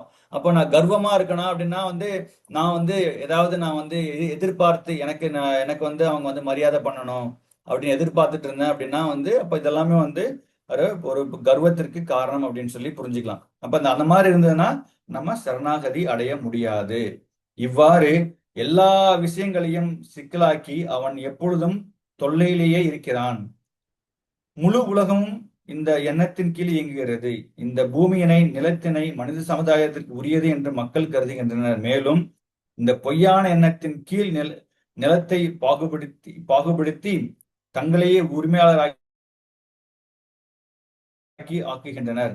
சொல்றோம் இல்லையா, நம்ம வந்து சொத்து பிரிக்கிறோம், இந்த இந்த 5 ஏக்கர் வந்து என்னோடது, இந்த நிலம் என்னோடது, அந்த நிலம் உன்னோடது, அந்த மாதிரி நம்ம பிரிச்சுக்கிறோம் இல்லையா. ஆக்சுவலா வந்து என்டையர் பிரபஞ்சம் வந்து பகவானோடது. பட் ஆனா நம்ம என்ன பண்றோம், நம்ம தான் வந்து அடிச்சுக்கிறோம், இது வந்து என்னோட இடம், வந்து உன்னோட இடம்னு சொல்லிட்டு. இவ்வுலகின் உரிமையாளர் மனித சமுதாயமே என்னும் நோக்கத்திலிருந்து ஒருவன் விடுபட வேண்டும். அப்ப அதுல இருந்து விடுபடணும்னா ஃபர்ஸ்ட் என்ன பண்ணணும்னா, ஐ ஆம் நாட் த ப்ரொபரேட்டர், நான் வந்து எந்த முதலாளித்துவம் கிடையாது அப்படிங்கிற விஷயத்த புரிஞ்சுக்கணும். இத்தகைய தவறான நோக்கத்திலிருந்து அவன் விடுபடும் போது குடும்பப்பற்று, சமூகப்பற்று மற்றும் தேசப்பற்றினால் விளையும் தவறான தொடர்புகளிலிருந்து அவன் விடுதலை பெறுகிறான். இத்தகைய தவறான உறவுகள் ஒருவனை இந்த ஜட உலகில் பிணைக்கின்றன. இவ்வாறு தவறான தொடர்புகளிலிருந்து விடுபட்ட பிறகு அவன் ஆன்மீக ஞானத்தை வளர்க்க வேண்டும். சோ இது வந்து ஸ்டெப் பை ஸ்டெப் ப்ராசஸ். நம்ம பொய் கௌரவம் பார்த்தோம், அதுக்கப்புறம் வந்து இப்ப நான் தான் உரிமையாளர் கிடையாது, நான் வந்து ஓனர் கிடையாது அப்படி புரிஞ்சுக்கிட்டோம் அப்படின்னா அதுக்கப்புறம் வந்து ஸ்லோவா என்ன கிடைக்கும் அப்படின்னா நமக்கு வந்து குடும்பத்தின் மேல இருக்கிற பற்றோ, இல்ல குடும்பமே வந்து பண்றோம் அப்படின்னா அது வந்து அதுவும் பகவான் கொடுத்ததுதான், ரைட்டா. ஸோ இட்ஸ் நாட் தட் நான் வந்து குழந்தைங்க இருக்காங்க, பசங்க இருக்காங்க, நான் வந்து கஷ்டப்பட்டு சம்பாதிச்சு, அது அப்படி கிடையாது, அதுவுமே வந்து பகவான் கொடுத்ததுதான் அப்படிங்கிற எண்ணம் நமக்கு இருக்கணும். ஓகே. அப்போ குடும்பத்துல பற்று, சமூக பற்று மற்றும் தேசப்பற்றினால் விளையும் தவறான தொடர்புகள் இருந்து அப்ப என்ன கிடைக்கும், இந்த மாதிரி நம்ம வந்து நான் கிடையாது பகவான் தான் நினைச்சிட்டு இருந்தோம் அப்படின்னா அடுத்து என்ன கிடைக்கும் அப்படின்னா நமக்கு வந்து இந்த தவறான தொடர்பு இருக்கு இல்லையா, அசத்தங்கம் எல்லாமே வந்து ஸ்லோவா வந்து அதுல இருந்து விடுதலை பெறுவோம். அப்போ அந்த மாதிரி அசத்தங்கத்துல இருந்து விடுதலை பெறும்போது அப்ப என்ன நடக்கும் அப்படின்னா அவனுக்கு வந்து ஆன்மீக ஞானத்தை வளர்க்க வேண்டும். இதெல்லாம் விட்டுறணும், இதெல்லாமே விட்டுட்டு ஆன்மீக ஞானத்தை வளர்க்க வேண்டும். உண்மையில் தன்னுடையது என்ன, தன்னுடையது அல்லாதது என்ன என்ற ஞானத்தை அவன் விருத்தி செய்து கொள்ள வேண்டும். மேலும் அவன் விஷயங்களை உள்ளபடி புரிந்து கொள்ளும் போது இன்ப, துன்பம், சுகம், துக்கம் முதலிய எல்லா இருமைகளிலிருந்தும் அவன் விடுதலை பெறுகிறான். அப்போ இந்த முன்னாடி பார்த்தோம்ல 8-10 விஷயங்கள் கிருஷ்ணன் சொல்லியிருக்காரு இல்லையா, அந்த 10 விஷயத்துல வந்து நம்ம ஃபர்ஸ்ட் என்ன பண்ணணும் அப்படின்னா வந்து ஃபர்ஸ்ட் வந்து நம்ம என்ன பண்ணணும், இந்த ஃபால்ஸ் பிரிஸ்ட்ல இருந்து வெளில வரணும். அப்புறம் மயக்கத்திலிருந்து வெளில வரணும். அதுக்கப்புறம் வந்து மோகத்திலிருந்து வெளில வரணும். அதுக்கப்புறம் வந்து சங்க தோஷங்கள், அந்த தோஷமான இருக்கிற சங்கத்திலிருந்து வெளிவரணும். அப்படி வரும்போது நமக்கு ஆட்டோமேட்டிக்கா என்ன ஆயிடும் அப்படின்னா, எல்லா விதமான பற்றுதல் எல்லாம் வந்து வெளில வந்துட்டோம் அப்படின்னா, அப்போ ஆன்மீக ஞானத்தை வளர்த்துக்கலாம். அப்போ ஆன்மீக ஞானம் வளர்த்துக்கிட்ட போது என்ன கிடைக்கும் அப்படின்னா, நமக்கு வந்து இன்பம் துன்பம் இதெல்லாமே வந்து ஈஸியா நம்ம வந்து விட்டுலாம். அப்போ இன்பம் துன்பத்திலிருந்து எல்லாமே அந்த மாதிரி விஷயங்கள் எல்லாமே வந்து விடுதலை பெறணும் அப்படின்னா, இன்பம் துன்பம் சுகம் துக்கம் முதலிய எல்லா இருமையிலிருந்தும் அவன் விடுதலை பெறுகிறான், ஞானத்தில் முழுமை பெறுகிறான். அந்த அதன் பின் பரமபுருஷ பகவானிடம் சரணடைவது அவனுக்கு சாத்தியமாகிறது. அப்ப வந்து நான் வந்து ஒருத்தர்கிட்ட சரணாகதி அடையிறேன் அப்படின்னா வந்து நமக்கு இந்த குணங்கள் எல்லாமே நமக்கு இருந்தது அப்படின்னா ஈஸியா வந்து சரணாகதி அடைய முடியும். அப்படி இல்லை அப்படின்னா நமக்கு வந்து சரணாகதி அடையிறது வந்து பாத்தீங்கன்னா ரொம்ப ரொம்ப கஷ்டமான விஷயம் அப்படின்னு சொல்லிட்டு இங்க பகவான் வந்து சொல்றார். அடுத்து வந்து அடுத்த ஸ்லோகத்துல வந்து கிருஷ்ணர் சொல்றார், எக்ஸ்பிளைன் பண்றார் அந்த ஆன்மீக உலகத்துடைய கோலோக பிருந்தாவனத்தோடைய குவாலிட்டிஸ் என்ன மாதிரி எல்லாம் இருக்கு அப்படிங்கறத வந்து அடுத்த ஸ்லோகத்துல வந்து பகவான் சொல்லி, இப்ப சொல்லிட்டோம் சரணாகதி அடைஞ்சிட்டோம், பகவான் சரணாகதி அடைஞ்சிட்டோம். சரணாகதி அடைஞ்சதுக்கு அப்புறம் நம்ம எங்கே போறோம், அந்த போற இடம் தெரிஞ்சுக்கணும் இல்லையா, அது எப்படி இருக்குன்னு தெரிஞ்சுக்கணும் இல்லையா, அதுதான் வந்து பகவான் வந்து அடுத்த ஸ்லோகத்துல நமக்கு எக்ஸ்பிளைன் பண்றார். தினகரன் பிரபு.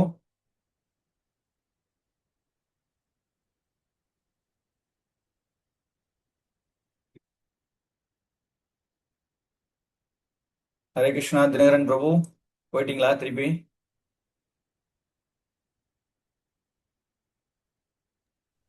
ஹரே கிருஷ்ணா இருக்கு பிரபு.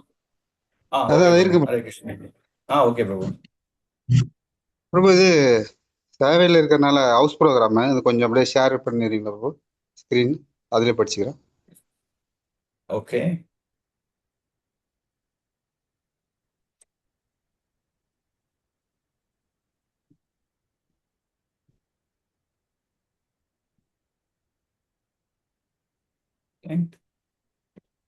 நதத் பாஷ்யதே சூர்யோ நதத் பாஷ்ய சூர்யோ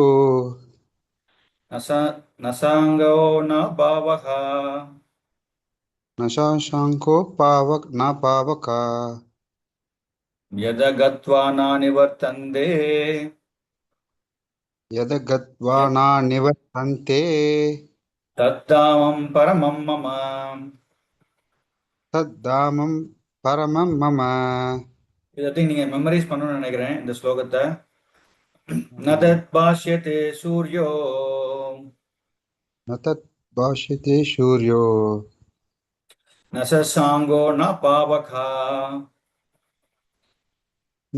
நசாங்கோ ந பாவகா யத்கத்வா நிவர்த்தந்தே யத் கத்வா ந நிவர்த்தந்தே தத்தாமம் பரமம் மம. தத்தாமம் பரமம் மம.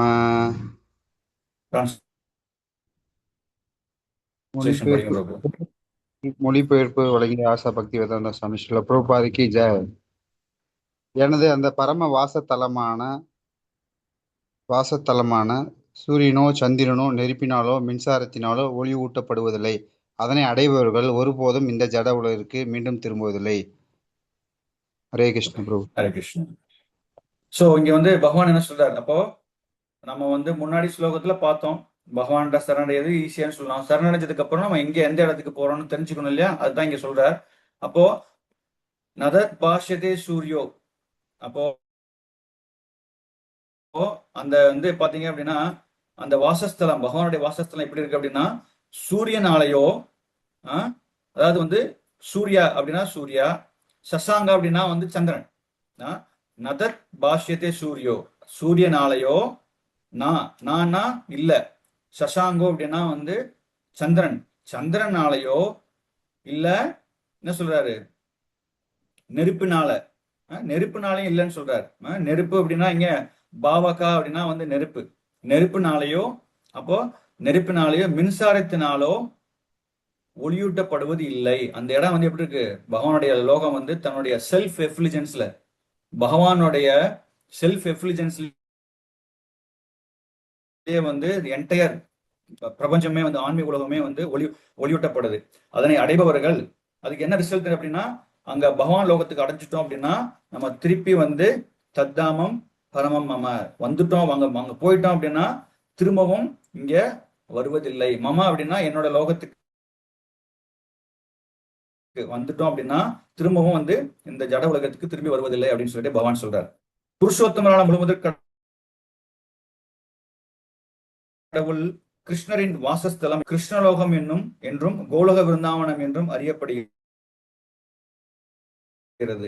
ஆன்மீக வானில் சூரிய ஒளி, சந்திர ஒளி, நெருப்பு மற்றும் மின்சாரத்திற்கு அவசியம் இல்லை. ஏனெனில் அங்குள்ள எல்லா கிரகங்களும் சுயமாகவே பிரகாசமுடையவை. எல்லாமே வந்து செல்ஃப் எஃப்லிஜென்ஸ்லயே இருக்கும். ஓகே, அவங்க பார்த்தாலே வந்து பிரகாசமா இருப்பாங்க எல்லாருமே. இப்பிரபஞ்சத்தில் சுயமாக பிரகாசிக்கக்கூடிய கிரகமான சூரிய கிரகம் மட்டுமே உள்ளது. ஆனால் ஆன்மீக வானில் எல்லா கிரகங்களும் சுயமாக பிரகாசிப்பவை. வைகுண்டங்கள் என்று அறியப்படும் அந்த கிரகங்களின் பிரகாசமே பிரம்மஜோதி எனப்படும் பேரொளியாகும். உண்மையில் அந்த ஒளி கிருஷ்ணரின் லோகமான கோலோக விருந்தாவனத்திலிருந்து வெளிவருகிறது. ஒளிவரும் அந்த ஜோதியின் ஒரு பகுதி மகத்தத்துவத்தில் மறைக்கப்பட்டுள்ளது. இதை தவிர அந்த ஒளிரும் வானத்தின் பெரும்பாலான பகுதி வைகுண்டங்கள் என்று அறியப்படும் ஆன்மீக கிரகங்களால் நிறைந்துள்ளது. அவற்றில் முதன்மையானது கோலோக விருந்தாவனம். இந்த இருண்ட ஜட உலகில் இருக்கும் வரை ஜீவாத்மா கட்டுண்ட வாழ்வில் உள்ளான். இப்ப நம்ம இந்த இருண்ட வாழ்வில் இருக்கிற வரைக்கும், இந்த பௌதிக குலத்தில் இருக்கிற வரைக்கும் நம்ம என்ன பண்ணோம்னா கட்டுண்ட வாழ்வில் தான் உள்ளான். ஆனால் இந்த ஜட உலகின் பொய்யான திரிப்படைந்த மரத்தை வெட்டி விட்டு ஆன்மீக வானத்தை அடைந்தவுடன் அவன் முக்தி பெறுகிறான். பின்னர் அவன் மீண்டும் இங்கு வருவதற்கு வாய்ப்பே இல்லை.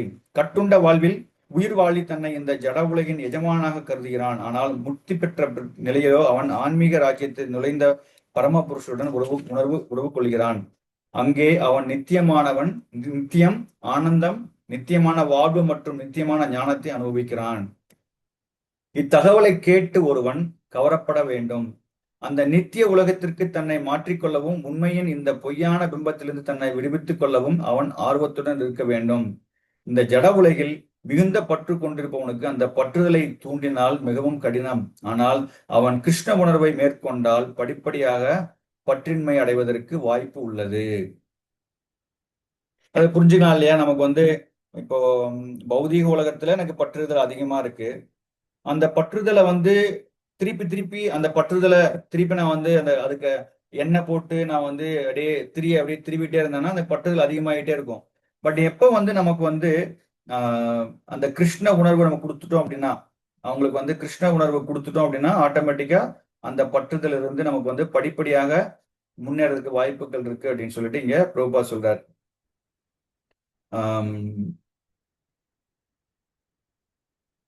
ஆனால் அவன் கிருஷ்ண உணர்வை மேற்கொண்டால் படிப்படியாக பட்டிமடைவதற்கு வாய்ப்பு உள்ளது.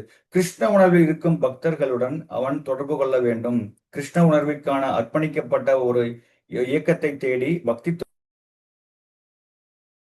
தொண்டினை செயலாற்றுவது எவ்வாறு என்பதை கற்க வேண்டும். இவ்வாறு ஜட உலகின் மீதான தனது பற்றுதலை அவன் துண்டித்துக் கொள்ள முடியும். வெறும் காவி உடை அணிவதால் ஜட உலகின் கவச்சிலிருந்து விடுபட முடியாது. பகவானின் பக்தி தொண்டில் பற்றுவனாக ஆக வேண்டியது அவசியம். எனவே 12ஆம் அத்தியாயத்தில் விவரிக்கப்பட்டுள்ள பக்தி தொண்டை உண்மையான மரத்தின் இந்த பொய் பிம்பத்திலிருந்து வெளியேறுவதற்கான ஒரே வழி என்பதை அறிந்து ஒருவன் அதனை மிகவும் தீவிரமாக ஏற்றுக்கொள்ள வேண்டும். இதர வழிமுறைகள் அனைத்திலும் உள்ள ஜட இயற்கையின் களங்கங்களை பற்றி 14ஆம் அத்தியாயத்தில் விவரிக்கப்பட்டுள்ளது. பக்தி தொண்டு மட்டுமே பூர்ண தெய்வீக தன்மையை உடையதாக அங்கு விளக்கப்பட்டுள்ளது.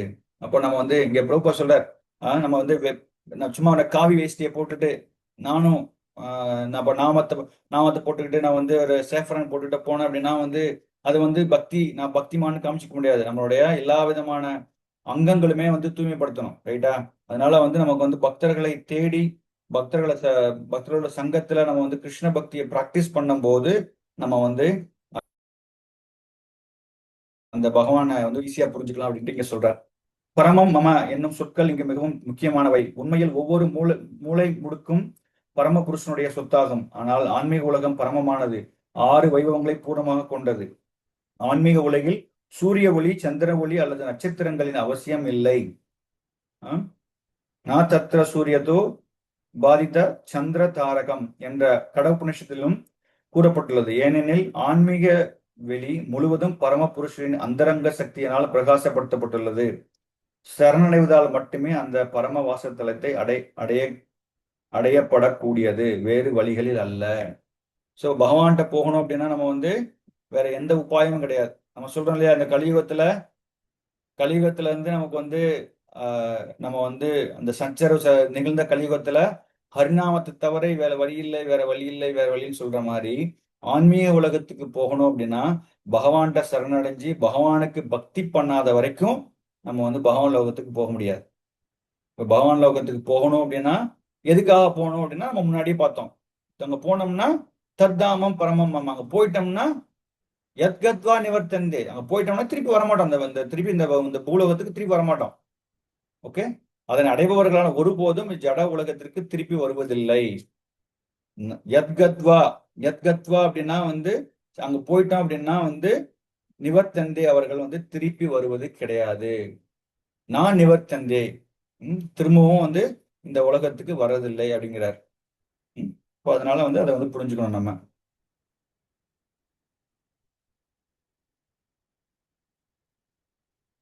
அடுத்து பிரபு ஒரு ஜீவன். எஸ் மாதாஜி.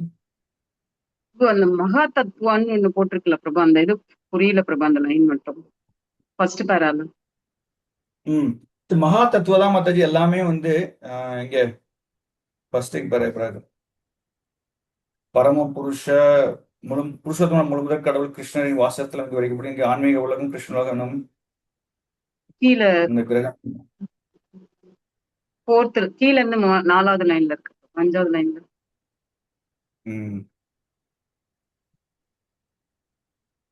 கீழ இருந்து 5வது லைனா? ஆமா பிரபு. ஃபர்ஸ்ட் பேராகிராஃப்ல மாதாஜி. எஸ் பிரபு.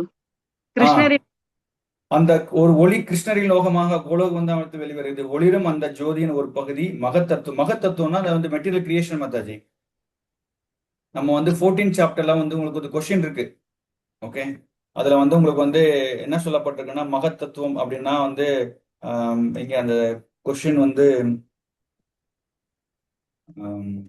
யாராவது மங்கள் நிதாய் அந்த கொஸ்டின் இருக்கா உங்களுக்கு? பாக்குறேன் ப்ரோ. ஒரு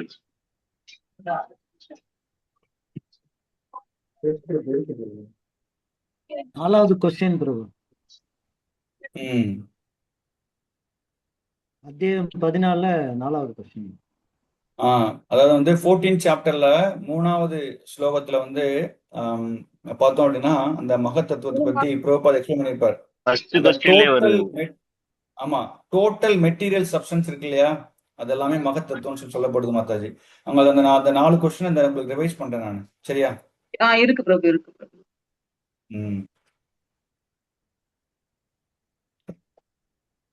ஓகே பிரபு. ஷூர். அடுத்த ஸ்லோகங்கள் போலாம்.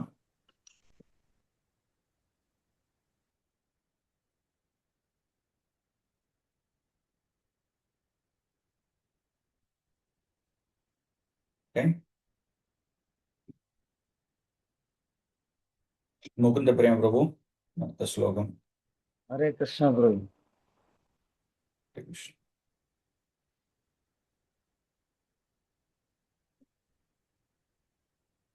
இதெல்லாம் வந்து மனப்பாடம் பண்ணக்கூடிய ஸ்லோகங்கள். இது முன்னாடி ஸ்லோகம், இந்த ஸ்லோகம் எல்லாமே மனப்பாடம் பண்ணக்கூடிய ஸ்லோகங்கள்.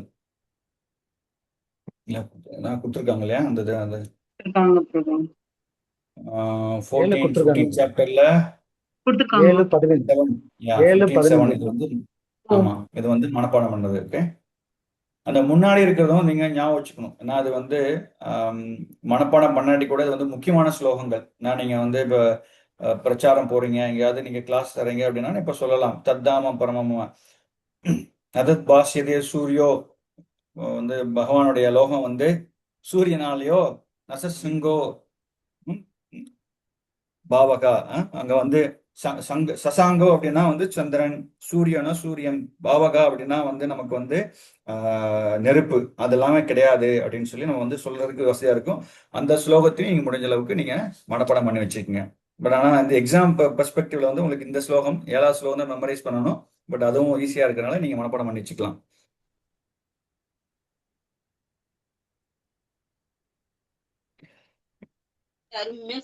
மமைவாம்சே ஜீவலோகே ஜீவபூத சனாதனா ममैवांसो जीवलोके जीवभूत सनातनः मनसस्त्रिन्द्रियाणि प्रकृत्यानि कर्षति मनसस्तानिन्द्रियाणि प्रकृतिस्थानि दर्शति Translate. Okay. மமைவாம்சோ ஜீவலோகே ममैवांसो जीवलोके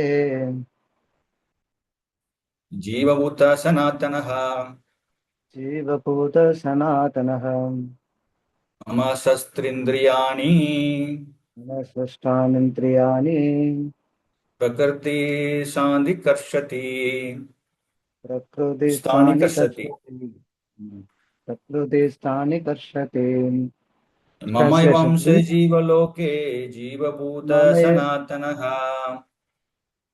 ममैवांसो जीवलोके जीवभूत सनातनः षष्ठान्द्रियाणि प्रकृतिस्थानि कर्षति मनःशास्त्राणीन्द्रियाणि प्रकृतिस्थानि कर्षति Translation. நீங்க கீழே வந்து நம்ம இந்த வந்து ஈஸியா கட்டும் வந்து எப்படி படிக்கலாம் அப்படின்னா அந்த ஸ்லோகங்கள் வந்து நீங்க அந்த வேர்ட் டு வேர்ட்ல இருக்கு இல்லையா அதுல இருந்து நம்ம படிக்கலாம் நம்ம ஈஸியா. மனசஸ்தானி இந்திரியாணி மனசஸ்தானி பிரகிருதி ஸ்தானி கர்ஷதி அதை வந்து பிரிச்சு இருக்குல்ல அதுல வந்து நம்ம வந்து ஈஸியா எடுத்துக்கலாம். சில நேரம் வந்து அந்த ஃபுல் அது வரும்போது நமக்கு வந்து கஷ்டமா இருந்தது அப்படின்னா நீங்க வந்து எப்பவுமே வந்து இந்த கீழே வேர்ட் டு வேர்ட் மீனிங்ல எடுத்துக்கிட்டீங்கன்னா உங்களுக்கு ஈஸியா இருக்கும். Yes Prabhu. Thank you, bro. Hare Krishna. இந்த கட்டுண்ட உலகில் இருக்கும் ஜீவாத்மாக்கள் எல்லாரும் எனது நித்தியமான அம்சங்களாவர். கட்டுண்ட வாழ்வின் காரணத்தால் மனம் உட்பட 6 புலன்களுடன் இவர்கள் மிகவும் கடினமாக சிரமப்படுகின்றனர். ஹரே கிருஷ்ணா பிரபு. ஹரே கிருஷ்ணா. இந்த ஸ்லோகத்துல ஜீவனுடைய ஃபியூச்சரை பத்தி பகவான் இங்க சொல்றார். இந்த கட்டுண்ட உலகில் இருக்கும் ஜீவாத்மாக்கள் எல்லோரும் எனது நித்தியமான அம்சங்கள் ஆவர். நம்ம எல்லாமே பகவானுடைய அம்சங்கள் தான் அப்படின்னு சொல்லிட்டு இங்க வந்து சொல்றார். அது மட்டும் இல்லாம கட்டுண்ட வாழ்வின் காரணத்தினால் மனம் உட்பட 6 புலன்களுடன் இவர்கள் மிகவும் கடினமாக சிரமப்படுகின்றனர். நம்ம கட்டுண்டு இருக்கிறதுனால இந்த 3 விதமான குணத்துல கட்டுண்டு இருக்கிறதுனால நம்ம வந்து இங்க கஷ்டப்படுறோம் அப்படின்னு சொல்லிட்டு இங்க பகவான் சொல்றார். இந்த ஸ்லோகத்தில் ஜீவாத்மாவின் அடையாளம் மிக தெளிவாக கொண்டுள்ளது. மமைவம்ச ஜீவலோகே ஜீவபூத சனாதனக. சனாத்தனா அது வந்து என்னது எட்டர்னல் பார்ட்ஸ். ஜீவபூதம் part and parcel of Krishna இல்லையா அதை தான் இங்க சொல்றாரு. மமைவாம்சோ மம ஏவ அம்ச மமைவாம்ச ஜீவலோகே. இந்த அம்சங்கள் எல்லாமே பாத்தீங்கன்னா ஜீவலோக கட்டுண்ட வாழ்வு உலகத்தில் இருக்கிற ஜீவபூத சனாதனக நித்தியமானதுன்னு சொல்றாரு. அப்போ மிக தெளிவாக வந்து என்ன சொல்றாரு அப்படின்னா அந்த ஜீவாத்மா அடையாளத்தை இங்க வந்து பகவான் சொல்றார். ஜீவாத்மா பரம புருஷரின் நித்தியமான அம்சமாகும். கட்டுண்ட வாழ்வின் அவன் தனித்தன்மையை ஏற்பதோ பிறகு முக்தி பெற்ற நிலையில் இறைவனுடன் ஒன்றாகி விடுவதோ அல்ல. நித்தியமாக அவன் அம்சமே.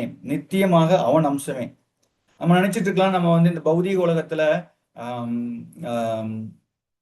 நம்ம வந்ததுக்கு அப்புறம் நம்ம இண்டிவிஜுவலா இருக்கோம். இந்த கண்டிஷன் இந்த பௌதிக குலத்துல இருக்கும்போது நம்ம வந்து தனியா இருக்கோம்.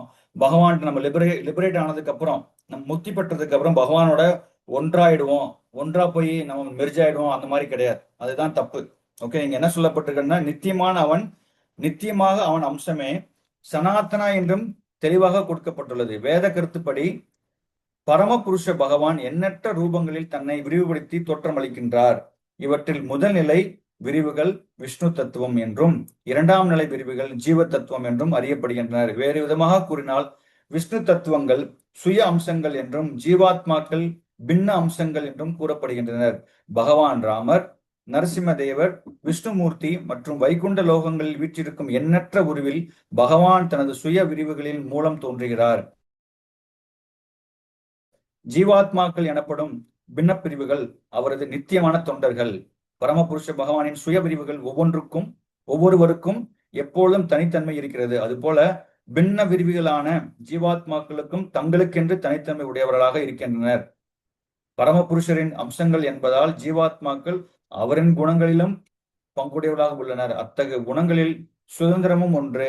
தனிப்பட்ட ஆத்மா என்ற விதத்தில் ஒவ்வொரு உயிர்வாளியும் தனக்கென்று தனித்தன்மையும் சிறிதளவு சுதந்திரத்தை பெற்றுள்ளனர். அந்த சுதந்திரத்தை தவறாக உபயோகித்தால் ஒருவன் கட்டுண்ட ஆத்மாக ஆகிறான். நமக்கு வந்து இந்த ஃப்ரீடம் கொடுக்கப்பட்டிருக்கு, ரைட்டா? அந்த ஃப்ரீடத்துல இருந்து நம்ம கொஞ்ச நாள் இது வந்துட்டோம் அப்படின்னா, அந்த ஃப்ரீடத்தை மிஸ்யூஸ் பண்ணிட்டோம் அப்படின்னா அங்கதான் நம்ம வந்து கட்டுண்ட ஆத்மாவாகிறான். இந்த சுதந்திரத்தை சரியாக உபயோகிப்பதால் ஒருவன் எப்பொழுதும் முக்தி பெற்ற நிலையில் உள்ளான். இரண்டு நிலைகளிலும் அவன் பரமபுருஷரை போன்று தன்மையில் நித்தியமானவன். முக்தி பெற்ற நிலையில் அவன் ஜட வாழ்விலிருந்து விடுபட்டு இறைவனுடைய தெய்வீக தொண்டில் ஈடுபட்டுள்ளான். கட்டுண்ட வாழ்வில் அவன் ஜட இயற்கையின் முக்குணங்களால் ஆதிக்கம் செலுத்தப்பட்டு இறைவனுடைய திவ்யமான அன்பு தொண்டினை மறக்கின்றான். விளைவு, இந்த ஜட உலகில் தனது வாழ்வை தக்க வைத்துக் கொள்ள அவன் மிகவும் கடினமாக சிரமப்பட வேண்டியுள்ளது. ஏட்டா, நம்ம திருப்பி நேத்து படிச்சதை நீங்க திருப்பி ரீகேர் பண்ணி பார்க்கலாம். அந்த குணத்துல ஒவ்வொரு விதமான குணத்துல வந்து என்ன மாதிரி எல்லாம் கட்டுப்பட்டு இருக்குன்னு பார்க்கும்போது, அந்த ரஜோகுணத்தை பத்தி பார்த்தோம்ல. ரஜோகுணத்துல வந்து என்னன்னா, ஒருத்தன் வந்து நம்ம வந்து இந்த உடம்பு எடுத்துட்டோம், அதுக்கு வாழ்க்கை வாழணும் அப்படின்னா நிறைய விதமான வந்து அவங்க வந்து அவன் சிரமங்களை மேற்கொள்ளப்படணும், ரைட்டா? அதுதான் இங்க கொடுக்கப்பட்டிருக்கு. அப்ப அன்பு தொண்டை மறைக்கிறான். அதனோட விளைவு என்னன்னா, இப்ப அந்த 3 விதமான குணங்கள்ல ஆதிக்கம் செலுத்தப்படுவதனால சத்துவகுணம்னா ஞானம் வந்து ஆதிக்கம் செலுத்தும். ரஜோகுணம் அப்படின்னா வந்து பேராசை, அதெல்லாம் பார்த்தோம். அப்புறம் தமோ குணம்னா மயக்க நிலை. அப்ப எது வந்து நமக்கு வந்து அந்த ஆதிக்கம் செலுத்துதோ அப்ப இறைவனுடைய திவ்யமான அன்பு தொண்டனை வந்து நம்ம வந்து மறந்துடும். மறந்த உடனே என்ன அதனோட ரியாக்ஷன் என்னவாயிடுது அப்படின்னா, இந்த ஜட உலகில தனது வாழ்வை தக்க வைத்துக் கொள்ள அவன் மிகவும் கடினமாக சிரமப்பட வேண்டியுள்ளது. இப்ப நம்ம வந்து ஒருத்தங்க வேலைக்கு போறோம், ஒரு இடத்துல இருக்கோம் அப்படின்னா வந்து அந்த வேலையை வந்து நம்ம வந்து தக்க வச்சுக்கணும், நம்ம வந்து குடும்பத்தை மெயின்டைன் பண்ணணும் அப்படின்னா அப்ப என்ன பண்றோம், நம்ம வந்து டே அண்ட் நைட்டா ஒர்க் பண்ணி நம்ம வந்து குடும்பத்தை பாதுகாத்துக்கணும் அப்படின்ட்டு நம்ம என்ன பண்றோம், ஒர்க் பண்றோம். அப்ப மிகவும் நம்ம கஷ்டப்பட வேண்டிய சூழ்நிலை இருக்கு அப்படின்னு சொல்லிட்டு இங்க வந்து பகவான் சொல்றார். மனிதர்கள், பூனைகள் மற்றும் நாய்கள் மட்டுமல்ல, ஜட உலகின் மிகப்பெரிய அதிகாரிகளான பிரம்மா, சிவபெருமான், ஏன் விஷ்ணு உட்பட எல்லா உயிர்வாளிகளும் பரமபுருஷ பகவானின் அம்சங்களே. அவர்கள் அனைவரும் நித்தியமானவர்கள், தற்காலிகமான தோற்றங்கள் அல்ல. கர்ஷதி, சிரமப்படுதல் அல்லது கடினமாக உழைத்தல் என்னும் சொல் மிகவும் முக்கியமானது. இரும்பு சங்கிலிகால் விலங்கெடுக்கப்பட்டிருப்பது போன்று கட்டுண்ட ஆத்மா பிணைக்கப்பட்டுள்ளான். அகங்காரத்தினால் பந்தப்பட்டுள்ள அவனை இந்த ஜட வாழ்வில் இயங்கச் செய்யும் முக்கிய வஸ்து மனமே. மனம் சத்துவகுணத்தில் இருக்கும்போது அவனது செயல்கள் நல்லவையாக உள்ளன. மனம் ரஜோகுணத்தில் இருக்கும்போது அவனது செயல்கள் தொல்லை கொடுப்பவையாக உள்ளன. மனம் தமோ குணத்தில் இருக்கும்போது அவனது கீழ்நிலையில் உயிரினங்களுக்கு பிரயாணம் செய்கிறான். அவ்வாறு இருப்பினும் மனிதனாலும் புலன்களாலும் ஆன ஜட உடலினால் மறைக்கப்பட்டுள்ள கட்டுண்ட ஆத்மா முக்தி பெறும்போது அவனது ஜட உடல் அழிவுற்று ஆன்மீக உடல் அதன் தனிப்பட்ட தகுதிகளுடன் தோன்றுகிறது என்பதை இந்த ஸ்லோகத்திலிருந்து தெளிவாகிறது. மாத்யந்தி நாயன ஸ்ருதியில் பின்வருமாறு தகவல் காணப்படுகிறது. சவாயேஷ பிரம்ம நிஷ்டா இதம் சரீரம் மத்தியம் அதிஷ்டுஜ்ய பிரகமாபி சம்பத்யா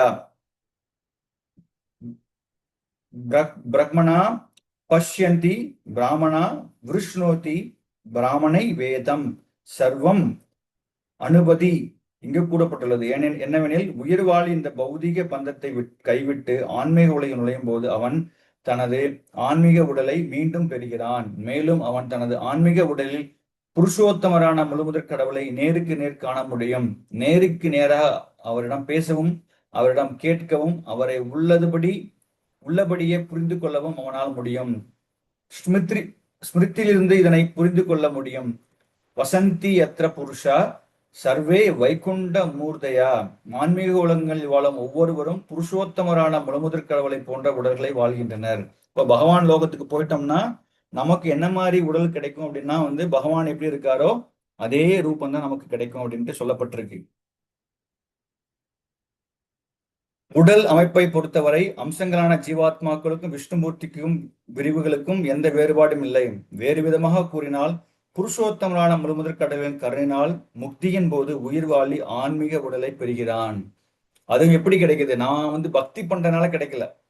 நம்ம நினைச்சிட்டு இருப்போம் நான் வந்து பகவானுக்கு பக்தி பண்றதுனால எனக்கு கிடைக்குதுன்னு நினைச்சிட்டு இருக்கோம். அது கிடையாது. ரைட்டா?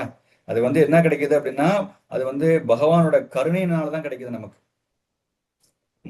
பகவானோட நமக்கு கருணை முக்கியம். மமைவாம்ச பரமபுருஷனின் அம்சங்கள் என்னும் சொற்களும் மிக முக்கியமானவை. இந்த ஸ்லோகத்துல பரமபுருஷரின் அம்சங்கள் உடைந்து போன ஜட பொருட்கள் பகுதிகளை போன்றவை அல்ல. ஆத்மாவை துண்டுகளாக வெட்ட முடியாது என்பதை நாம் ஏற்கனவே 2ஆம் அத்தியாயத்தில் புரிந்து கொண்டோம். இந்த நுண்ணிய பகுதியை ஜட ரீதியில் உணர முடியாது. துண்டுகளாக வெட்டப்பட்டு மீண்டும் ஒன்றாக சேர்க்கப்படும் ஜட பொருளை போன்றதல்ல ஆத்மா. அத்தகு கருத்து இங்கே பொருந்தாது. ஏனெனில் ஸ்நாத்தன நித்தியமான எனும் சமஸ்கிருத சொல் இங்கு உபயோகப்படுத்தப்பட்டுள்ளது. நுண்ணிய பகுதியும் நித்தியமானவையே. 2ஆம் அத்தியாயத்தின் ஆரம்பத்தில் ஒவ்வொரு தனிப்பட்ட உடலிலும் பரமபுருஷர் நுண்ணிய பகுதி உள்ளது. தேகினோ யஸ்மின் யதா தேகா என்னும் கூறப்படுகிறது. அந்த நுண்ணிய பகுதி பௌதீக பந்தத்திலிருந்து முக்தி பெறும்போது ஆன்மீக வானில் உள்ள ஆன்மீக கிரகங்கள் தனது சுய ஆன்மீக உடலை மீண்டும் பெற்று பரமபுருஷரின் உறவை அனுபவிக்கிறான். இருப்பினும் இங்கு புரிந்து கொள்ளப்படுவது என்னவெனில் தங்கத்தின் அம்சங்கள் தங்கமாக இருப்பது போல பகவானின் நுண்ணிய அம்சங்களான உயிர்வாளிகளும் தன்மையில் அவரை போன்றவர்களே அப்படின்னு சொல்லி இங்க வந்து பகவான் வந்து சொல்றார். ஓகே, மமைவம்ச ஜீவலோகே ஜீவபூத சனாத்தனகா மனசஷ்டி இந்திரியாணி பிரகிருதி ஸ்தானி கர்ஷதி சொல்றார். அடுத்த ஸ்லோகத்துல வந்து ஃபர்தரா நம்ம வந்து இது பார்த்தோம். எப்படி வந்து இந்த சரீரம் வந்து எப்படி இளமையில இருந்து முதுமைக்கு மாற்றம் அடையுதுல, அதை ஃபர்தரா வந்து சொல்றார். எப்படி வந்து இந்த ஆத்மா வந்து எப்படி ஒரு உடல்ல இருந்து இன்னொரு உடலுக்கு எப்படி போகுது, அது என்ன மாதிரி யாரு பார்க்கலாம் யாரு பார்க்க முடியாது அப்படிங்கிற விஷயத்த வந்து இங்க பகவான் வந்து சொல்வார் ஃபர்தரா. பட் 8ல வந்து எப்படி எல்லாம் பாடி வந்து நகருது அப்படிங்கிறத பார்க்க போறோம். 8வது ஸ்லோகம்.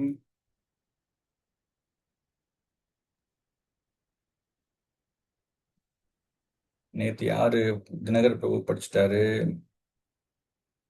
சதானந்தினி மாதாஜி படிச்சுட்டாங்க, நீங்க பிரியா மாதாஜி எங்க இருக்காங்க?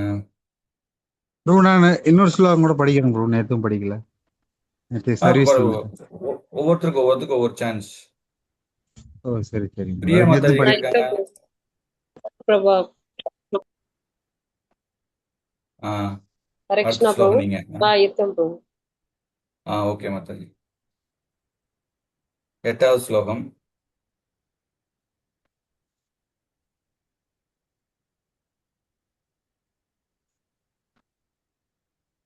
சரீரம் யத் அவாப்னோதி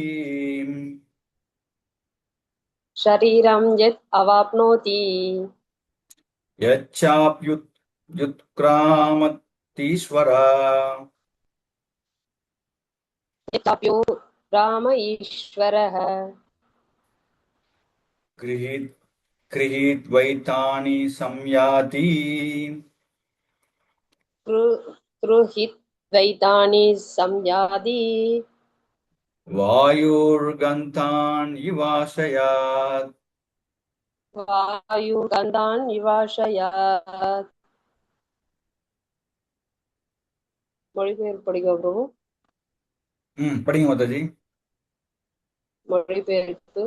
காற்று நறுமணத்தை தாங்கி செல்வதை போல உலகில் இருக்கும் உயிர் வாழி ஓர் உடலிலிருந்து மற்றொரு உடலுக்கு வாழ்வின் பல்வேறு உணர்வுகளை சுமந்து செல்கிறான். இவ்வாறு ஒரு வகையான உடலை பெற்ற பின்னர் மீண்டும் வேறொரு உடலை ஏற்பதற்காக இதனை கைவிடுகிறான். ஸோ ஃபர்தரா வந்து பகவான் சொல்றார், சேஞ்சிங் த பாடியை பத்தி வந்து கிருஷ்ணர் சொல்றார். எப்படி இதுக்கு எக்ஸாம்பிள் என்ன சொல்றாருன்னா, காற்று நறுமணத்தை தாங்கி செல்வது போல ஜட உலகில் இருக்கும் உயிர்வாளி ஓர் உடலிலிருந்து மற்றொரு உடலுக்கு வாழ்வின் பல்வேறு உணர்வுகளை சுமந்து செல்கிறான். அப்போ நம்ம வந்து இந்த இந்த சரீரத்தை விட்டுட்டு போகும்போது நமக்கு என்ன பண்ணுவோம்னா மைண்ட், இன்டெலிஜென்ஸ் அதெல்லாமே கூட வரும் நமக்கு. ஓகே, நம்ம இந்த சரீரத்தை விட்டுட்டு போவோம், கூட வரும்போது நம்மளுடைய எண்ணங்கள் எல்லாமே வரும். அப்போ எப்படி அந்த எப்படி நம்ம இந்த கூவம் ரிவரை நம்ம கவர் பண்ணி கிராஸ் பண்ணி போனோம் அப்படின்னா அதனுடைய நறுமணங்கள் எவ்வளவு கொஞ்சம் தூரம் அப்படியே இருந்துட்டே இருக்கும், மூக்கிலேயே இருந்துட்டே இருக்கும். அது மாதிரி வந்து காற்று நறுமணத்தை தாங்கி செல்வது போல ஜட உடலில் இருக்கும் உணர்வுகளை சுமந்து செல்கிறான். அப்போ வந்து நம்ம நினைக்கலாம், சிலர்லாம் வந்து அவங்களோட பிஹேவியரே பார்த்தோம் அப்படின்னா, இப்போ வந்து இப்போ என்னோட பிஹேவியர் ஒரு மாதிரி இருக்கு அப்படின்னா, அப்போ வந்து நான் ப்ரீவியஸ் ஜென்மத்தினுடைய அந்த சுபாவம் அதை வந்து மாத்திக்கவே முடியாது என்கிட்ட, ரைட்டா? இப்போ அது மாதிரி அப்போ நான் வந்து என்ன போன உடல்ல என்னவா இருந்தனோ, என்ன மாதிரி குணாதிசயங்களோட இருந்தனோ, அப்போ அதே மாதிரி அந்த அந்த உணர்வுகள் வந்து நான் வந்து சுமந்து வந்திருக்கேன் இந்த உடல்ல அப்படின்னு எடுத்துக்கலாம். இவ்வாறு ஒரு வகையான உடலை பெற்ற பின்னர் மீண்டும் வேறொரு உடலை ஏற்பதற்கு இதனை கைவிடுகிறான். அப்ப இந்த இன்னொரு உடல் எடுக்கிறதுக்காக என்ன பண்றோம்னா இந்த உடலை வந்து நம்ம கைவிடுறோம் அப்படின்னு சொல்லி இங்க வந்து பகவான் சொல்றார். உயிர்வாளி இங்கே ஈஸ்வரா தனது உடலின் எஜமானன் என்று வர்ணிக்கப்பட்டுள்ளான். அவன் விரும்பினால் இந்த தனது உடலை உயர்நிலைக்கு மாற்றிக்கொள்ள முடியும், கீழ்நிலைக்கு கொண்டு செல்ல முடியும். சிறிதளவு சுதந்திரம் உள்ளது. அவனது உடல் மாற்றம் அவனை பொறுத்ததே. அவன் எத்தகு உணர்வை உருவாக்கியுள்ளானோ அந்த உணர்வு மரண நேரத்தில் அவனை அடுத்த உடலுக்கு கொண்டு செல்கிறது. சோ இங்க வந்து பிரபுபாத் தெளிவா சொல்றார், நம்ம அடுத்த உடல் கிடைக்கணும் அப்படின்னா அதுக்கு காரணம் யாரு? அது நானா தான் இருக்கணும், ரைட்? நான் தான் முடிவு பண்ணணும். அடுத்த பிறவியில வந்து நான் வந்து நல்ல நிலைமைக்கு அடையணுமா இல்ல வந்து கெட்ட நிலைமைக்கு அடையணுமா அப்படின்னு சொல்லிட்டு யாரு நம்ம சூஸ் பண்ணணும், நம்ம தான் சூஸ் பண்ணிக்கணும். ஓகே, சோ ஏன்னா நமக்கு வந்து கிருஷ்ணர் வந்து நமக்கு வந்து ஒரு கொஞ்சமா ஃப்ரீடம் கொடுத்துருக்காரு, சுதந்திரத்தை கொடுத்துருக்காரு. அதனால நம்ம சூஸ் பண்ணிக்கலாம். நான் நல்ல விஷயங்கள் பண்ணி பகவான்கிட்ட போலாமா, இந்த முன்னாடி ஸ்லோகத்தை சொல்லியிருக்காரு, அவரோட தாமத்தை பத்தி எக்ஸ்பிளைன் பண்ணார், அங்க போனா திருப்பி வரமாட்டேன்னு சொன்னாரு. அப்ப ஏற்பட்ட நம்ம ஜீவன்கள் வந்து நம்ம தான் முடிவு பண்ணணும், பகவான் லோகத்துக்கு போகணுமா இல்ல இங்கேயே இருந்து கஷ்டப்படணுமா அப்படிங்கறத நம்ம தான் முடிவு பண்ணிக்கணும். அப்போ அதாவது அவனது உடல் மாற்றம் அவனை பொறுத்தது. அவன் எத்தகைய உணர்வை உருவாக்கியுள்ளானோ அந்த உணர்வு மரண நேரத்தில் அவனை அடுத்த உடலுக்கு கொண்டு செல்கிறது. நம்ம ஸ்லோகத்தை பார்த்திருப்போம், அந்த காலேச்ச மாமியவ, ரைட்? இப்போ இறக்கும் தருவாயில வந்து நம்மளுடைய திங்கிங் என்ன மாதிரி இருக்கோ அதுக்கு தகுந்த மாதிரி நமக்கு வந்து அடுத்த உடல் அமையும் அப்படின்னு சொல்லப்பட்டிருக்கு. அவன் பூனை அல்லது நாயை போன்று உணர்வை வளர்த்திருந்தால் பூனை அல்லது நாயின் உடலிற்கு செல்வது நிச்சயம். அதே சமயம் தெய்வீக குணங்களின் அவன் மீது தனது உணர்வை நிறுத்தியிருந்தால் தேவரின் உடலுக்கு அவன் மாறுவான். மேலும் அவன் கிருஷ்ண உணர்வில் இருந்தால் ஆன்மீக உலகில் உள்ள கிருஷ்ண லோகத்திற்கு மாற்றம் பெற்று கிருஷ்ணருடன் உறவு கொள்வான். உடல் அழிவுற்ற பின் எல்லாம் முடிந்து விடுகின்றன என்பது பொய்யான கருத்தாகும். தனிப்பட்ட ஆத்மா ஒரு உடலிலிருந்து மற்றொரு உடலுக்கு மாற்றிக்கொண்டே உள்ளான். அவனுடைய தற்போதைய உடலும் செயல்களும் அவனது அடுத்த உடலுக்கு பின்னணியாக அமைகின்றன. ஒருவன் கர்மத்தின் அடிப்படையில் பல்வேறு உடல்களை அடைகிறான். நாளடைவில் அவன் அந்த உடலை விட்டு வெளியேற வேண்டும். அடுத்த உடலுக்கான கருத்தினை தாங்கி செல்லும் சூஷ்ம உடல் மறுபிறவியில் மற்றொரு உடலை வளர்க்கிறது என்று இங்கே கூறப்பட்டுள்ளது. ஓர் உடலிலிருந்து மற்றொரு உடலுக்கு மாற்றம் பெற்று அந்த உடலில் இருக்கும் போது துன்பப்படும் அந்த வழிமுறை கர்ஷதி அல்லது வாழ்க்கை போராட்டம் என்று கூறப்படுகிறது. அப்போ நம்ம தான் வந்து முடிவு பண்ணணும். இப்ப இந்த உடலை விட்டு நம்ம போறதா இல்ல வந்து இதே உடல்லயே நம்ம இருந்து ஜாலியா இருக்கலாமா இல்ல ஜாலியாலாம் இருக்க முடியாது. கிருஷ்ணரே சொல்றாரு இல்லையா, கண்டிப்பா வந்து கஷ்டதான் படணும். இப்ப கஷ்டப்படணும் அப்படின்னா நம்ம தான் முடிவு பண்ணிக்கணும். அதுக்கு நம்மளோட சுதந்திரத்தை யூஸ் பண்ணணும். ஓகே, அப்படி பண்ணும்போது நம்மளுடைய என்ன மாதிரி எல்லாம் செயல்கள் எண்ணங்கள்லாம் இருக்கோ அதுக்கு தகுந்த மாதிரிதான் நமக்கு வந்து அடுத்த உடலை அமையும் அப்படின்னு சொல்றார். போகும்போது இந்த உடலை விட்டு போகும்போது நம்ம கூட என்ன வரும் அப்படின்னா சூஷ்ம உடல் வரும். மைண்ட், இன்டெலிஜென்ட், ஃபால்ஸுகோ நம்மளோட கூடயே வரும். அதனுடைய எண்ணங்களை வந்து நம்ம கேரி பண்ணிட்டே இருப்போம். ஓகே, இப்போ நம்ம ஒருத்தங்களுடைய எண்ணங்கள் இந்த பிறவியில இருக்கா அப்படின்னு பார்த்தோம்னா இந்த பிறவியில இருக்கான்னா இருக்காது. முன்னாடி பிறவியிலேயே நமக்கு வந்து கேரி பண்ணிட்டே வந்திருப்போம். நம்ம அதனுடைய எண்ணங்கள் தான், அதனோட தான் பிரதிபலன் தான் நம்ம வந்து இந்த மாதிரிலாம் சில நேரம் வந்து நம்ம வந்து ஒரு மாதிரி பிஹேவ் பண்ண நமக்கே தெரியாது. நானா அந்த மாதிரி பிஹேவ் பண்ண கூட நம்ம வந்து சில நேரம் நம்ம கேட்கலாம். அப்படின்னா வந்து அதனுடைய பூர்வ ஜென்மத்துடைய அந்த பிரதிபலன் தான் நம்ம வந்து வந்துட்டே இருக்கு. ஸோ அதனால வந்து என்ன மாதிரி எண்ணங்கள் நமக்கு இருக்கோ, இறக்கும் தருவாயில் என்ன மாதிரி எண்ணங்கள் இருக்கோ இப்போ நம்ம வந்து நாய் பூனையா நினைச்சிட்டு இருந்தோம்னா, நாய் பூனை மாதிரி எண்ணங்கள் இருந்ததுன்னா நாய் பூனையா நம்ம பிறப்போம். இல்ல சத்துவகுணமா இருந்தோம் அப்படின்னா வந்து எண்ணங்கள் நல்லா இருந்ததுன்னா நம்ம வந்து தேவர்களை உடம்பு கிடைக்கும். இல்ல சுத்த சாத்தியமா கிருஷ்ண பக்தி இருந்தோம்னா கிருஷ்ணோட லோகத்துக்கு போயிட்டு கிருஷ்ணருக்கு சேவை செஞ்சுட்டு இருப்போம் அப்படிங்கிற விஷயத்த வந்து இந்த இந்த ஸ்லோகத்துல வந்து சொல்றாரு. அடுத்த ஸ்லோகம் 9வது ஸ்லோகம். லக்ஷ்மி மாதாஜி, நேத்து ஆப்ஷன் ஆனாங்களாம் இன்னைக்கு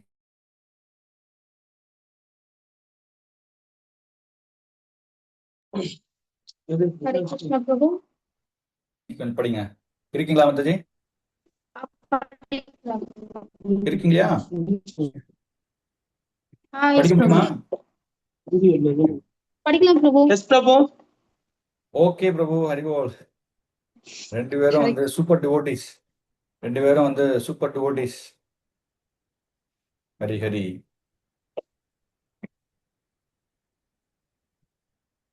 ஸ்ரோத்ரம் சசு சபர்ஷ்ணம் ச ஸ்ரோத்ரம் சசு ஸ்பர்ஷ்ணம் ச ரசனம் கிரணாணம் ஏவ ச ரசனம் கானம் ஏவ ச அதிஷ்டாய மனுஷ்சாயம் அதிஷ்டாய மனசாயம் விஷயான் உபசேவதே. விஷயான் உபசேவதே. இவ்வாறு வேறொரு ஸ்தூல உடலை பெறும் உயிர்வாளி மனதை மையமாக கொண்டுள்ள ஒரு குறிப்பிட்ட விதமான காது, கண், நாக்கு, மூக்கு, தொடு, புலன் ஆகியவற்றை அடைகிறான்.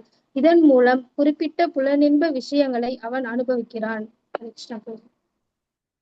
இந்த ஸ்லோகத்துல வந்து இன்னொரு பாடி எப்படி வந்து நம்ம எடுக்கிறோமோ அது சொல்றார். வேறொரு ஸ்தூல உடலை பெறும்போது உயிர்வாளி மனத்தை மையமாக கொண்டுள்ள ஒரு குறிப்பிட்ட விதமான மைண்டு வச்சுதான் பண்ணுது இல்லையா? அப்ப பண்ணும்போது அது காது, கண், நாக்கு, மூக்கு, தொடு உணர்வு ஆகியவற்றை அடைகிறான். இதன் மூலம் குறிப்பிட்ட புலன்பு விஷயங்களை அவன் அனுபவிக்கிறான். ஸோ நான் முன்னாடி சொன்ன மாதிரி வந்து நம்ம என்ன மாதிரி கான்சியஸ்னஸ்ல நம்ம வந்து இந்த உடலை விட்டுட்டு போறோமோ, அப்போ அதனால அந்த என்ன கேரி பண்ணிட்டு போறோமோ அதே தான் நமக்கு வந்து அந்த அந்த விஷயத்தின் மேல நமக்கு வந்து இன்ட்ரெஸ்ட் இருக்கும். ஓகே, இப்போ சிலர்லாம் பார்த்தோம் அப்படின்னா வந்து அவங்களுக்கு வந்து ஒரு விஷயத்து மேல வந்து அவங்க படிச்சிருக்கே மாட்டாங்க. ஆனா அந்த அந்த விஷயத்து மேல ஆற்றல் அதிகமா இருக்கும். அது வந்து இப்ப சின்ன குழந்தைங்கலாம் வந்து இப்ப நிறைய சின்ன சின்ன குழந்தைங்கலாம் ஸ்லோகங்கள்லாம் பாத்தீங்கன்னா நிறைய இந்த யூடியூப்ல எல்லாம் பார்த்தா நிறைய குழந்தைகள் வந்து சூப்பரா ஸ்லோகங்களும் சொல்றாங்க. பட் அவங்களாம் எப்படி கத்துக்கிறாங்கன்னு பாத்தீங்கன்னா அது வந்து முன்னோட ஜென்மத்துல அதனுடைய அடைய கண்டினியூஷன், ரைட்டா? ஸோ அவங்களுக்கு வந்து என்ன அப்படிதான் கேரி பண்ணிக்கிறாங்க. அதை வந்து அவங்க எப்பவுமே படிச்சுட்டே இருப்பாங்க. அதை அப்படியே கேரி பண்ணி அவங்க யாருமே சொல்லி தராட்டி கூட அவங்களால வந்து சொல்ல முடியுறது. அதெல்லாமே வந்து அப்படியே வந்து கேரி பண்ணிட்டு வராங்க அந்த ப்ரீவியஸ் பாடியோட. வேறு விதமாக கூறினால் ஜீவாத்மாவின் உணர்வானது நாய் பூனை குணங்களால் மாசுபடுமானால் அவன் தனது அடுத்த பிறவில் நாய் அல்லது பூனை உடலை அடைந்து அனுபவிக்கிறான். உணர்வு அதன் உண்மை நிலையில் நீரை போன்று தூய்மையானதாகும். ஆனால் நீரை ஒரு குறிப்பிட்ட நிறத்துடன் கலந்தால் அது மாற்றமடைகிறது. அது போல தூய்மையாக இருக்கும் தூய ஆன்மீக ஆத்மாவின் உணர்வு பௌதிக குணங்களுடன் தொடர்புக்கேற்ப மாற்றமடைகிறது. சோ நம்ம வந்து இங்க பிரபுபா தெளிவா சொல்றாரு, நமக்கு வந்து அந்த ஆன்மீக ஆத்மா வந்து ஆன்மீக மயமானது. அது வந்து எப்பவுமே பியூர், களங்கமற்றது ஆத்மா. கரெக்டா? அதை புரிஞ்சுக்கிறோம் இல்லையா? எல்லாருக்கும் தெரியும் இல்லையா? அது களங்கமற்றது. ஆனா அந்த ஆத்மா வந்து என்ன மாதிரி குணங்களோட கலந்துக்குது, அது எக்ஸாம்பிள் சொல்றாரு. இப்ப வந்து பிரபுபா சொல்றாரு இல்லையா, ஒரு மழை தண்ணி வரும்போது அப்படியே பியூரா இருக்கும், ரைட்டா? அது வந்து எந்த இடத்துல வந்து கலக்குதோ, இப்ப வந்து நல்ல தண்ணியில கலந்ததுன்னா நல்லா இருக்கும், சாக்கடையில கலந்ததுன்னா சாக்கடை தண்ணியாக மாறிடும். அதே மாதிரி கடல் தண்ணியில போய் கடல் விழுந்தது அப்படின்னா அது வந்து உப்பா மாறிடும். அப்ப என்ன மாதிரி குணங்கள்ல நம்ம வந்து அந்த ஆத்மாக்கள் வந்து அந்த ஆத்மா வந்து நம்ம வந்து அந்த அந்த எப்படி இருக்கோ, அந்த உணர்வுக்கு தகுந்த மாதிரி எப்படி இருக்கோ அதுக்கு தகுந்த மாதிரி வந்து மாற்றம் அடைகிறது அப்படின்னு சொல்லி இங்க வந்து சொல்றாரு. அது போல தூய்மையா இருக்கும் தூய ஆன்மீக ஆத்மா உணர்வு பௌதிக குணங்கள் தொடர்புக்கு ஏற்ப மாற்றம் அடைகிறது. உண்மையான உணர்வு கிருஷ்ண உணர்வாகும். எனவே ஒருவன் கிருஷ்ண உணர்வில் நிலை பெறும்போது அவன் தனது தூய வாழ்வில் இருக்கிறான்.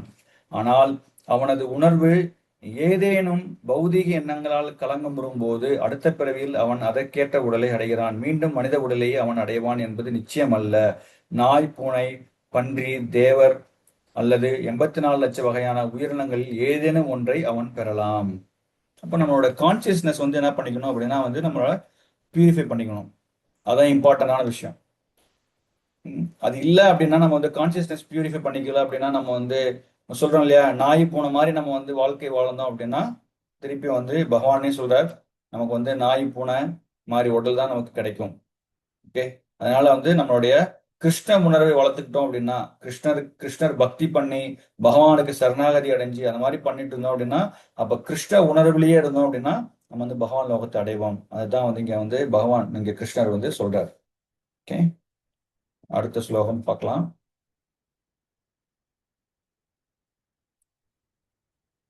வேற யாரு சொல்லணும் சொல்லிட்டாங்க.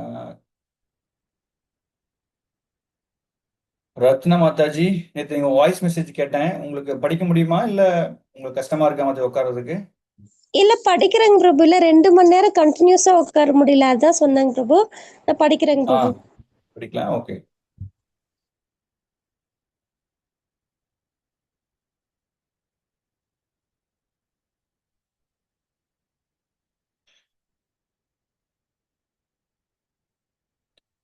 உக்ராமந்தம் ஸ்திதம் வாபி உக்ராமந்தம் ஸ்திதிம் தாபி குஞ்சானம் வா குணான்விதம் உஜ்ஜானம் வா குணான்விதம் விமூடா நானு பஷ்யந்தி விமூடா நானு பஷ்யந்தி பஷ்யந்தி ஞான சக்ஷுஷு பஷ்யந்தி ஞான சக்ஷுஷு. முட்டாள்கள் உயிர்வாளி எவ்வாறு தனது உடலை கைவிடுகின்றான் என்பதையோ, இயற்கை குணங்களின் மயக்கத்தின் கீழ் எத்தகு உடலை அவன் அனுபவித்துக் கொண்டுள்ளான் என்பதையோ புரிந்து கொள்ள முடியாது. ஆனால் யாருடைய கண்கள் ஞானத்தில் பயிற்சி பெற்றுள்ளதோ அவரால் இவை அனைத்தையும் காண முடியும். ஹரே கிருஷ்ணா. இங்க வந்து பகவான் சொல்றார், அந்த வந்து யாருனால அந்த சோல் மாற்றம் அடையுது இல்லையா, அது வந்து யாரு புரிஞ்சுக்க முடியும், யாருனால புரிஞ்சுக்க முடியாது அப்படிங்கிற 2 ஸ்லோகம் சொல்றாரு. 10வது ஸ்லோகத்துல யாருனால புரிஞ்சுக்க முடியும், முட்டாள்கள் வந்து புரிஞ்சுக்க மாட்டாங்க. 11வது ஸ்லோகத்துல வந்து அவங்க வந்து தன்னுடைய நிலை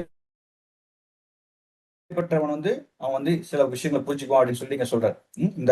அந்த சோல் மாற்றத்தை வந்து புரிஞ்சுக்க முடியாத பத்தி இங்க சொல்றாரு. இப்ப 10ல வந்து யாரு வந்து புரிஞ்சுக்க மாட்டாங்கன்னா, முட்டாள்கள் உயிர்வாளி எவ்வாறு தனது உடலை கைவிடுகிறான் என்பதையோ, இயற்கை குணங்களின் மயக்கத்தின் கீழ் எத்தகைய உடலை அவன் அனுபவித்துக் கொண்டுள்ளான் என்பதையோ புரிந்து கொள்ள முடியாது. ஆனால் யாருடைய கண்கள் ஞானத்தில் பயிற்சி பெற்றுள்ளதோ அவரால் இவை அனைத்தையும் காண முடியும். ஞான சக்ஷுஷு அப்படின்னா என்னும் சொல் மிகவும் முக்கியமானது இந்த ஸ்லோகத்துல. ஞானம் இல்லாவிடில் எவ்வாறு உயிர்வாளி தனது தற்போதைய உடலை கைவிடுகிறான் என்பதையோ, எந்த விதமான உடலை அடுத்த பிறவியில் அடையப் போகிறான் என்பதையோ ஒருவனால் புரிந்து கொள்ள முடியாது. அது மட்டுமின்றி தான் ஏன் ஒரு குறிப்பிட்ட உடலை தற்போது வாழ்கிறேன் என்பதையும் அவனால் புரிந்து கொள்ள முடியாது. அங்கீகரிக்கப்பட்ட ஆன்மீக குருவிடமிருந்து கேட்டறிந்த சாஸ்திரங்கள் மற்றும் பகவத்கீதையிலிருந்து புரிந்து கொள்ளப்பட்ட பேரறிவு இதற்கு தேவை. இவ்விஷயங்கள் அனைத்தையும் காண்பதற்கான பயிற்சி பெற்றவன் அதிர்ஷ்டசாலி. ஒவ்வொரு உயிர்வாளியும் குறிப்பிட்ட சூழ்நிலையில் தனது உடலை நீக்குகிறான், குறிப்பிட்ட சூழ்நிலையில் வாழ்ந்து கொண்டுள்ளான் மற்றும் குறிப்பிட்ட சூழ்நிலையில் ஜட இயற்கையின் மயக்கத்தின் கீழ் அனுபவித்துக் கொண்டுள்ளான். இதன் விளைவாக புலன்பம் என்னும் மயக்கத்தின் கீழ் பலவிதமான இன்பத் துன்பங்களில் அவன் துன்பப்பட்டு கொண்டுள்ளான்.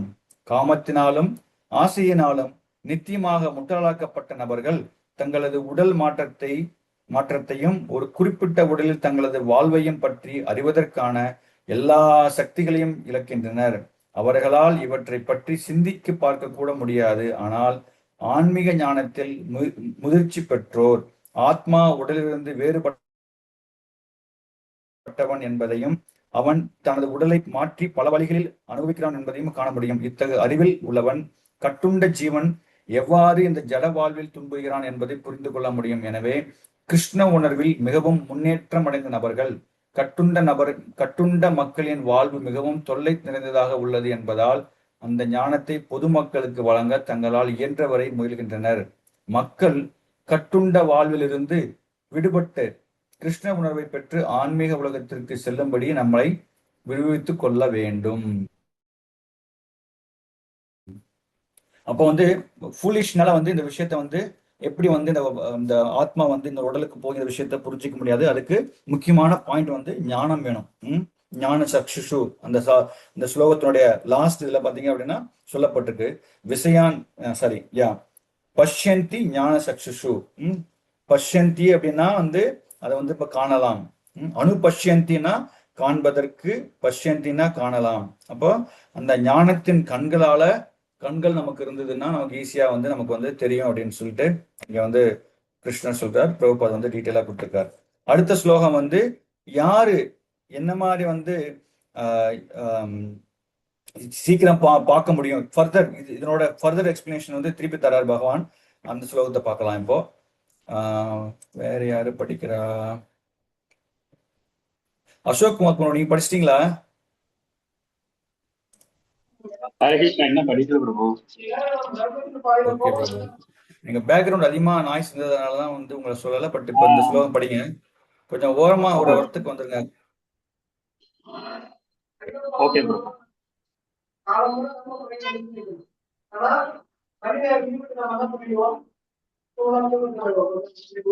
யதந்தோ யோகினச்சைனம்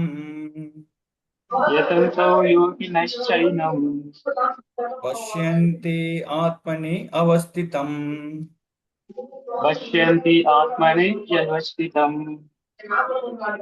யதந்தோ அபி அக்ருத்தாத்மனோ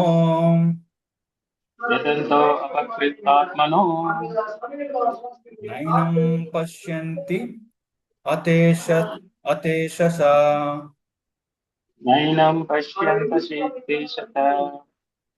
மொழிபெயர்ப்பு: தன்னுணர்வை நிலை பெற்று முயற்சி செய்யும் ஆன்மீகவாதிகள் இவற்றையெல்லாம் தெளிவாக காண முடியும்.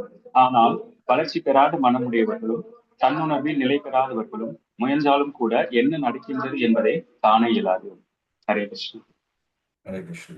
சோ அந்த போன ஸ்லோகத்தோட கண்டினியூஷனே பகவான் சொல்றார், ரைட்டா? அப்ப தன்னுணர்வில் வந்து நிலை பெற்று முயற்சி செய்யும் ஆன்மீகவாதிகள் இவற்றை எல்லாம் தெளிவாக காண முடியும். என்னெல்லாம் பார்க்க முடியும்னா, ஒரு உடலை விட்டு போகும்போது என்ன மாதிரி எல்லாம் நடக்குது, இந்த உடல்லயே நான் ஏன் இருக்கேன் அப்படிங்கிற விஷயத்த வந்து நம்ம வந்து ஈஸியா புரிஞ்சுக்க முடியும். ஆனால் வளர்ச்சி பெறாத மனமுடையவர்கள், தன்னுணர்வில் நிலை பெறாதவர்களும் முயன்றாலும் கூட என்ன நடக்கிறது என்பதை காண இயலாது. ஆன்மீக தன்னுணர்வு பாதையில் பல்வேறு ஆன்மீகவாதிகள் உள்ளனர். ஆனால் தன்னுணர்வில் நிலை பெறாத ஒருவன் உயிர்வாளியின் உடல் மாற்றங்கள் நிகழ்வது எங்கனம் என்பதை காண இயலாது. யோகின என்னும் சொல் இவ்விஷயத்தில் முக்கியமானது. இன்றைய தினங்களில் பல்வேறு போலி யோகிகளும் பல்வேறு போலி யோக நிலையங்களும் உள்ளன. ஆனால் உண்மை என்னவெனில் தன்னுணர்வின் விஷயத்தில் இவர்கள் அனைவரும் கூடுதல்களே. வெறுமனே ஒரு வகையான உடற்பயிற்சிகளில் மயங்கியுள்ள இவர்கள் உடல் நன்றாக வளர்க்கப்பட்டு ஆரோக்கியமாக இருந்தால் அதில் திருப்தி பெறுகின்றனர். இதை தவிர அவர்களுக்கு வேறு ஒன்றும் தெரிவதில்லை. இவர்கள் எந்தோ பிரகிருதி தாத்மனா என்று அறியப்படுகின்றனர். பெயரளவிலான யோக பயிற்சியில் முயன்றாலும் அவர்கள் தன்னுணர்வு அடைந்தவர்கள் அல்ல. அத்தகு மக்கள் ஆத்மாவின் உடல் மாற்றத்தை புரிந்து கொள்ள முடியாது. அப்ப நம்ம அந்த மாதிரி இருந்தோம் அப்படின்னா, இப்ப நிறைய யோகா ப்ராசஸ் எல்லாம் இருக்கு. நிறைய இன்னைக்கு வந்து பார்த்தோம்னா எக்கச்சக்கமான யோகிக் ப்ராசஸ் எல்லாம் இருக்கு. நிறைய மடங்கள் எல்லாம் இருக்கு, எல்லாமே இருக்கு. பட் ஆனா அவங்க என்ன சொல்லி தருவாங்க அப்படின்னா, சரீரத்துக்கு தான் வந்து முக்கியத்துவம் தர்றாங்க. அது சரீரம் வந்து நமக்கு வந்து அழியக்கூடிய சரீரம், ரைட்டா? அது வந்து நம்ம வந்து அதுக்கு தான் அவங்க முக்கியத்துவம் தராங்களே தவிர வந்து ஆத்மாவுக்கு வந்து முக்கியத்துவம் தர்றது கிடையாது. அப்ப அவங்களால வந்து புரிஞ்சுக்க முடியுமா அப்படின்னா புரிஞ்சுக்க முடியாது, ரைட்? ஆத்மா, உலகம், பரமபுருஷர் ஆகியவற்றை உணர்ந்தவர்களும் உண்மையிலேயே யோக முறையில் இருப்பவர்களுக்கு மட்டுமே, அதாவது கிருஷ்ண உணர்வுடன் தூய பக்தி தொண்டில் ஈடுபட்டிருக்கும் பக்தி யோகிகள் மட்டுமே இவ்விஷயங்களை எவ்வாறு நடைபெறுகின்றன என்பதை புரிந்து கொள்ள முடியும். ஸோ மற்றவங்களால இந்த விஷயத்த வந்து புரிஞ்சு கொள்ளவே முடியாது அப்படிங்கிற விஷயத்த வந்து சொல்றார். ஸோ இப்போ இது வரைக்கும் பார்த்தோம்னா குயிக் ரீகேப் பார்த்தோம் அப்படின்னா வந்து ஃபர்ஸ்ட் இந்த பௌதீக உலகத்தை பத்தி சொல்றார். அந்த அரச மரம் வந்து அப்ஸ் அண்ட் டவுனா இருக்கும். மேல வேறு, கீழே இலைகள், கிளைகள், பழங்கள் எல்லாமே கீழே இருக்கும். அதுல எல்லாமே பாத்தீங்கன்னா இந்த பழங்கள் எல்லாமே வந்து தர்ம, அர்த்த, காம, மோட்சம், அதுல வந்து மனுஷங்க, விலங்குகள் எல்லாமே இருக்கும். இன்னும் கொஞ்சம் ஃபர்தரா போனோம்னா தேவர்கள் அவங்க எல்லாமே இருக்காங்க. ஸோ அந்த வேர் வந்து மேல வந்து அந்த பிரம்மலோகத்துல இருந்து அப்படியே உருவாகுது அப்படின்னு சொல்லி பார்த்தோம் நம்ம. அதுக்கப்புறம் வந்து அப்போ அந்த மாதிரி இருக்கணும் அப்படின்னா வந்து இந்த டிட்டாச்மெண்ட் நமக்கு இருக்கணும். அந்த டிட்டாச்மெண்ட் எப்படி அதை கட் பண்ணணும் அப்படிங்கறத வந்து 3வது ஸ்லோகத்திலையும் 4வது ஸ்லோகத்திலையும் கிருஷ்ணர் சொல்றார். அது வந்து அட்டாச்மெண்ட் கிருஷ்ணர் மேல அட்டாச்மெண்ட் இருக்கும்போது, கிருஷ்ண பக்தி பண்ணும்போது ஆட்டோமேட்டிக்கா நமக்கு வந்து அந்த டிட்டாச்மெண்ட் வந்து வந்துடும், சரணாகதி அடைஞ்சிருவோம் அப்படின்னு சொல்றாரு. அப்ப எப்படி சரணாகதி அடையணும் அப்படின்னு சொல்லிட்டு 5வது ஸ்லோகத்துல பகவான் சொல்றார். ஸோ என்னென்னலாம் பார்த்தோம் அப்படின்னா வந்து நமக்கு வந்து யாருக்கும் பொய் அகங்காரம் இல்லாம இருக்கிறது, மயக்கம் இல்லாம இருக்கிறது, அதுக்கப்புறம் வந்து அந்த என்ன சொல்றது, இன்பம் துன்பம் அதுல இருந்தெல்லாம் ஈஸியா விடுபடலாம் அப்படின்னு சொல்லி பகவான் சொல்லியிருந்தார். அதுக்கப்புறம் வந்து 6வது ஸ்லோகத்துல தத்தாமம் பரமம் மம தன்னுடைய 6வது ஸ்லோகத்துல வந்து தன்னுடைய தன்னுடைய ஆன்மீக உலகத்தை பத்தி பகவான் சொல்றாரு. அங்க வந்து சூரியனோ சந்திரனாலேயோ நமக்கு வந்து எதுவுமே வந்து அங்க வந்து பிரகாசமா இருக்கிறது இல்ல. எல்லாமே வந்து தத்தாமம் பரமம் மம, எல்லாமே வந்து அங்க போயிட்டோம்னா திரும்பி வரமாட்டோம் அப்படின்னு சொல்லி சொல்றாரு பகவான். அதை பார்த்தோம் நம்ம. குவாலிட்டிஸ் ஆஃப் த ஸ்பிரிச்சுவல் வேர்ல்டை பத்தி அங்க வந்து சொல்லியிருந்தார். அதுக்கப்புறம் வந்து இந்த ஜீவனை பத்தி சொல்றார். இந்த ஜீவன் வந்து மமை வம்சோ ஜீவலோகே ஜீவபூத சனாதனக, ரைட்? ஜீவபூத சனாதனம் எல்லாமே மமை வம்ச பகவானுடைய அம்சங்கள் அப்படின்னு சொல்லி இங்க பகவான் அதை சொல்லியிருந்தார். அதுக்கப்புறம் வந்து ஃபர்தரா 8வது ஸ்லோகத்துல 9வது ஸ்லோகத்துல பார்த்தோம் அப்படின்னா எப்படி வந்து உடல் வந்து எப்படி மாறும்போது என்னெல்லாம் நடக்குது, என்ன மாதிரி குணங்கள் இருந்ததுன்னா என்ன மாதிரி நம்ம வந்து மாற்றங்கள் இருக்கும் அப்படின்னு சொல்லி பகவான் எக்ஸ்பிளைன் பண்ணாரு. 10-11ல அந்த மாற்றத்தை யாரு புரிஞ்சுக்க முடியும், யாருக்கு புரிஞ்சுக்க முடியாது அப்படின்னு சொல்லி எக்ஸ்பிளைன் பண்ணாரு. 10வது ஸ்லோகத்திலையும் 11வது ஸ்லோகத்திலையும் இப்போ வந்து யாருக்கிட்ட ஞானம் இருக்கோ, பக்தி பண்ணிட்டு இருக்காங்களோ அவங்க வந்து ஈஸியா புரிஞ்சுக்கலாம். அப்படி இல்லாதவங்க, ஞானம் இல்லாதவங்க எப்படி உடல் வந்து மாற்றம் அடைங்கிற விஷயத்த வந்து அவங்களால புரிஞ்சுக்க முடியாது அப்படின்னு சொன்னாரு. பிளஸ் 16வது ஸ்லோகத்துல இப்ப பார்த்தோம் அப்படின்னா அது வந்து இப்ப நிறைய விஷயங்கள், இப்ப ஆன்மீகம் சொல்லி பேர்ல வந்து நிறைய விஷயங்கள் இருக்கு. ஆனா அவங்களால வந்து புரிஞ்சுக்க முடியுமா அப்படின்னா அவங்களாலையும் புரிஞ்சுக்க முடியாது. ஏன்னா அவங்க வந்து அந்த ஆத்மா பிளாட்ஃபார்ம்ல இல்ல, பாடிலி பிளாட்ஃபார்ம்ல வந்து அவங்க வந்து யோகங்கள் முறைகள் சொல்லி கொடுத்துட்டு இருக்காங்க. அதனால அவங்கள புரிஞ்சுக்க முடியாது. இப்போ ஆத்மா பிளாட்ஃபார்ம்ல வரும்போது கிருஷ்ண பக்தியை நம்ம எடுத்து இப்ப பண்ணும்போது அப்போ அவங்களால மட்டும்தான், கிருஷ்ண பக்தர்களால் மட்டும்தான் இதை வந்து எப்படி இந்த மாதிரி நடக்குது அப்படிங்கிற விஷயங்களை புரிஞ்சுக்க முடியும் அப்படின்னு சொல்லிட்டு கிருஷ்ணர் வந்து இதை முடிச்சிருக்கார். நெக்ஸ்ட் வீக் வந்து நம்ம வந்து 12வது ஸ்லோகத்துல இருந்து ஆரம்பிக்கலாம். Hare Krishna. Any question, any comments?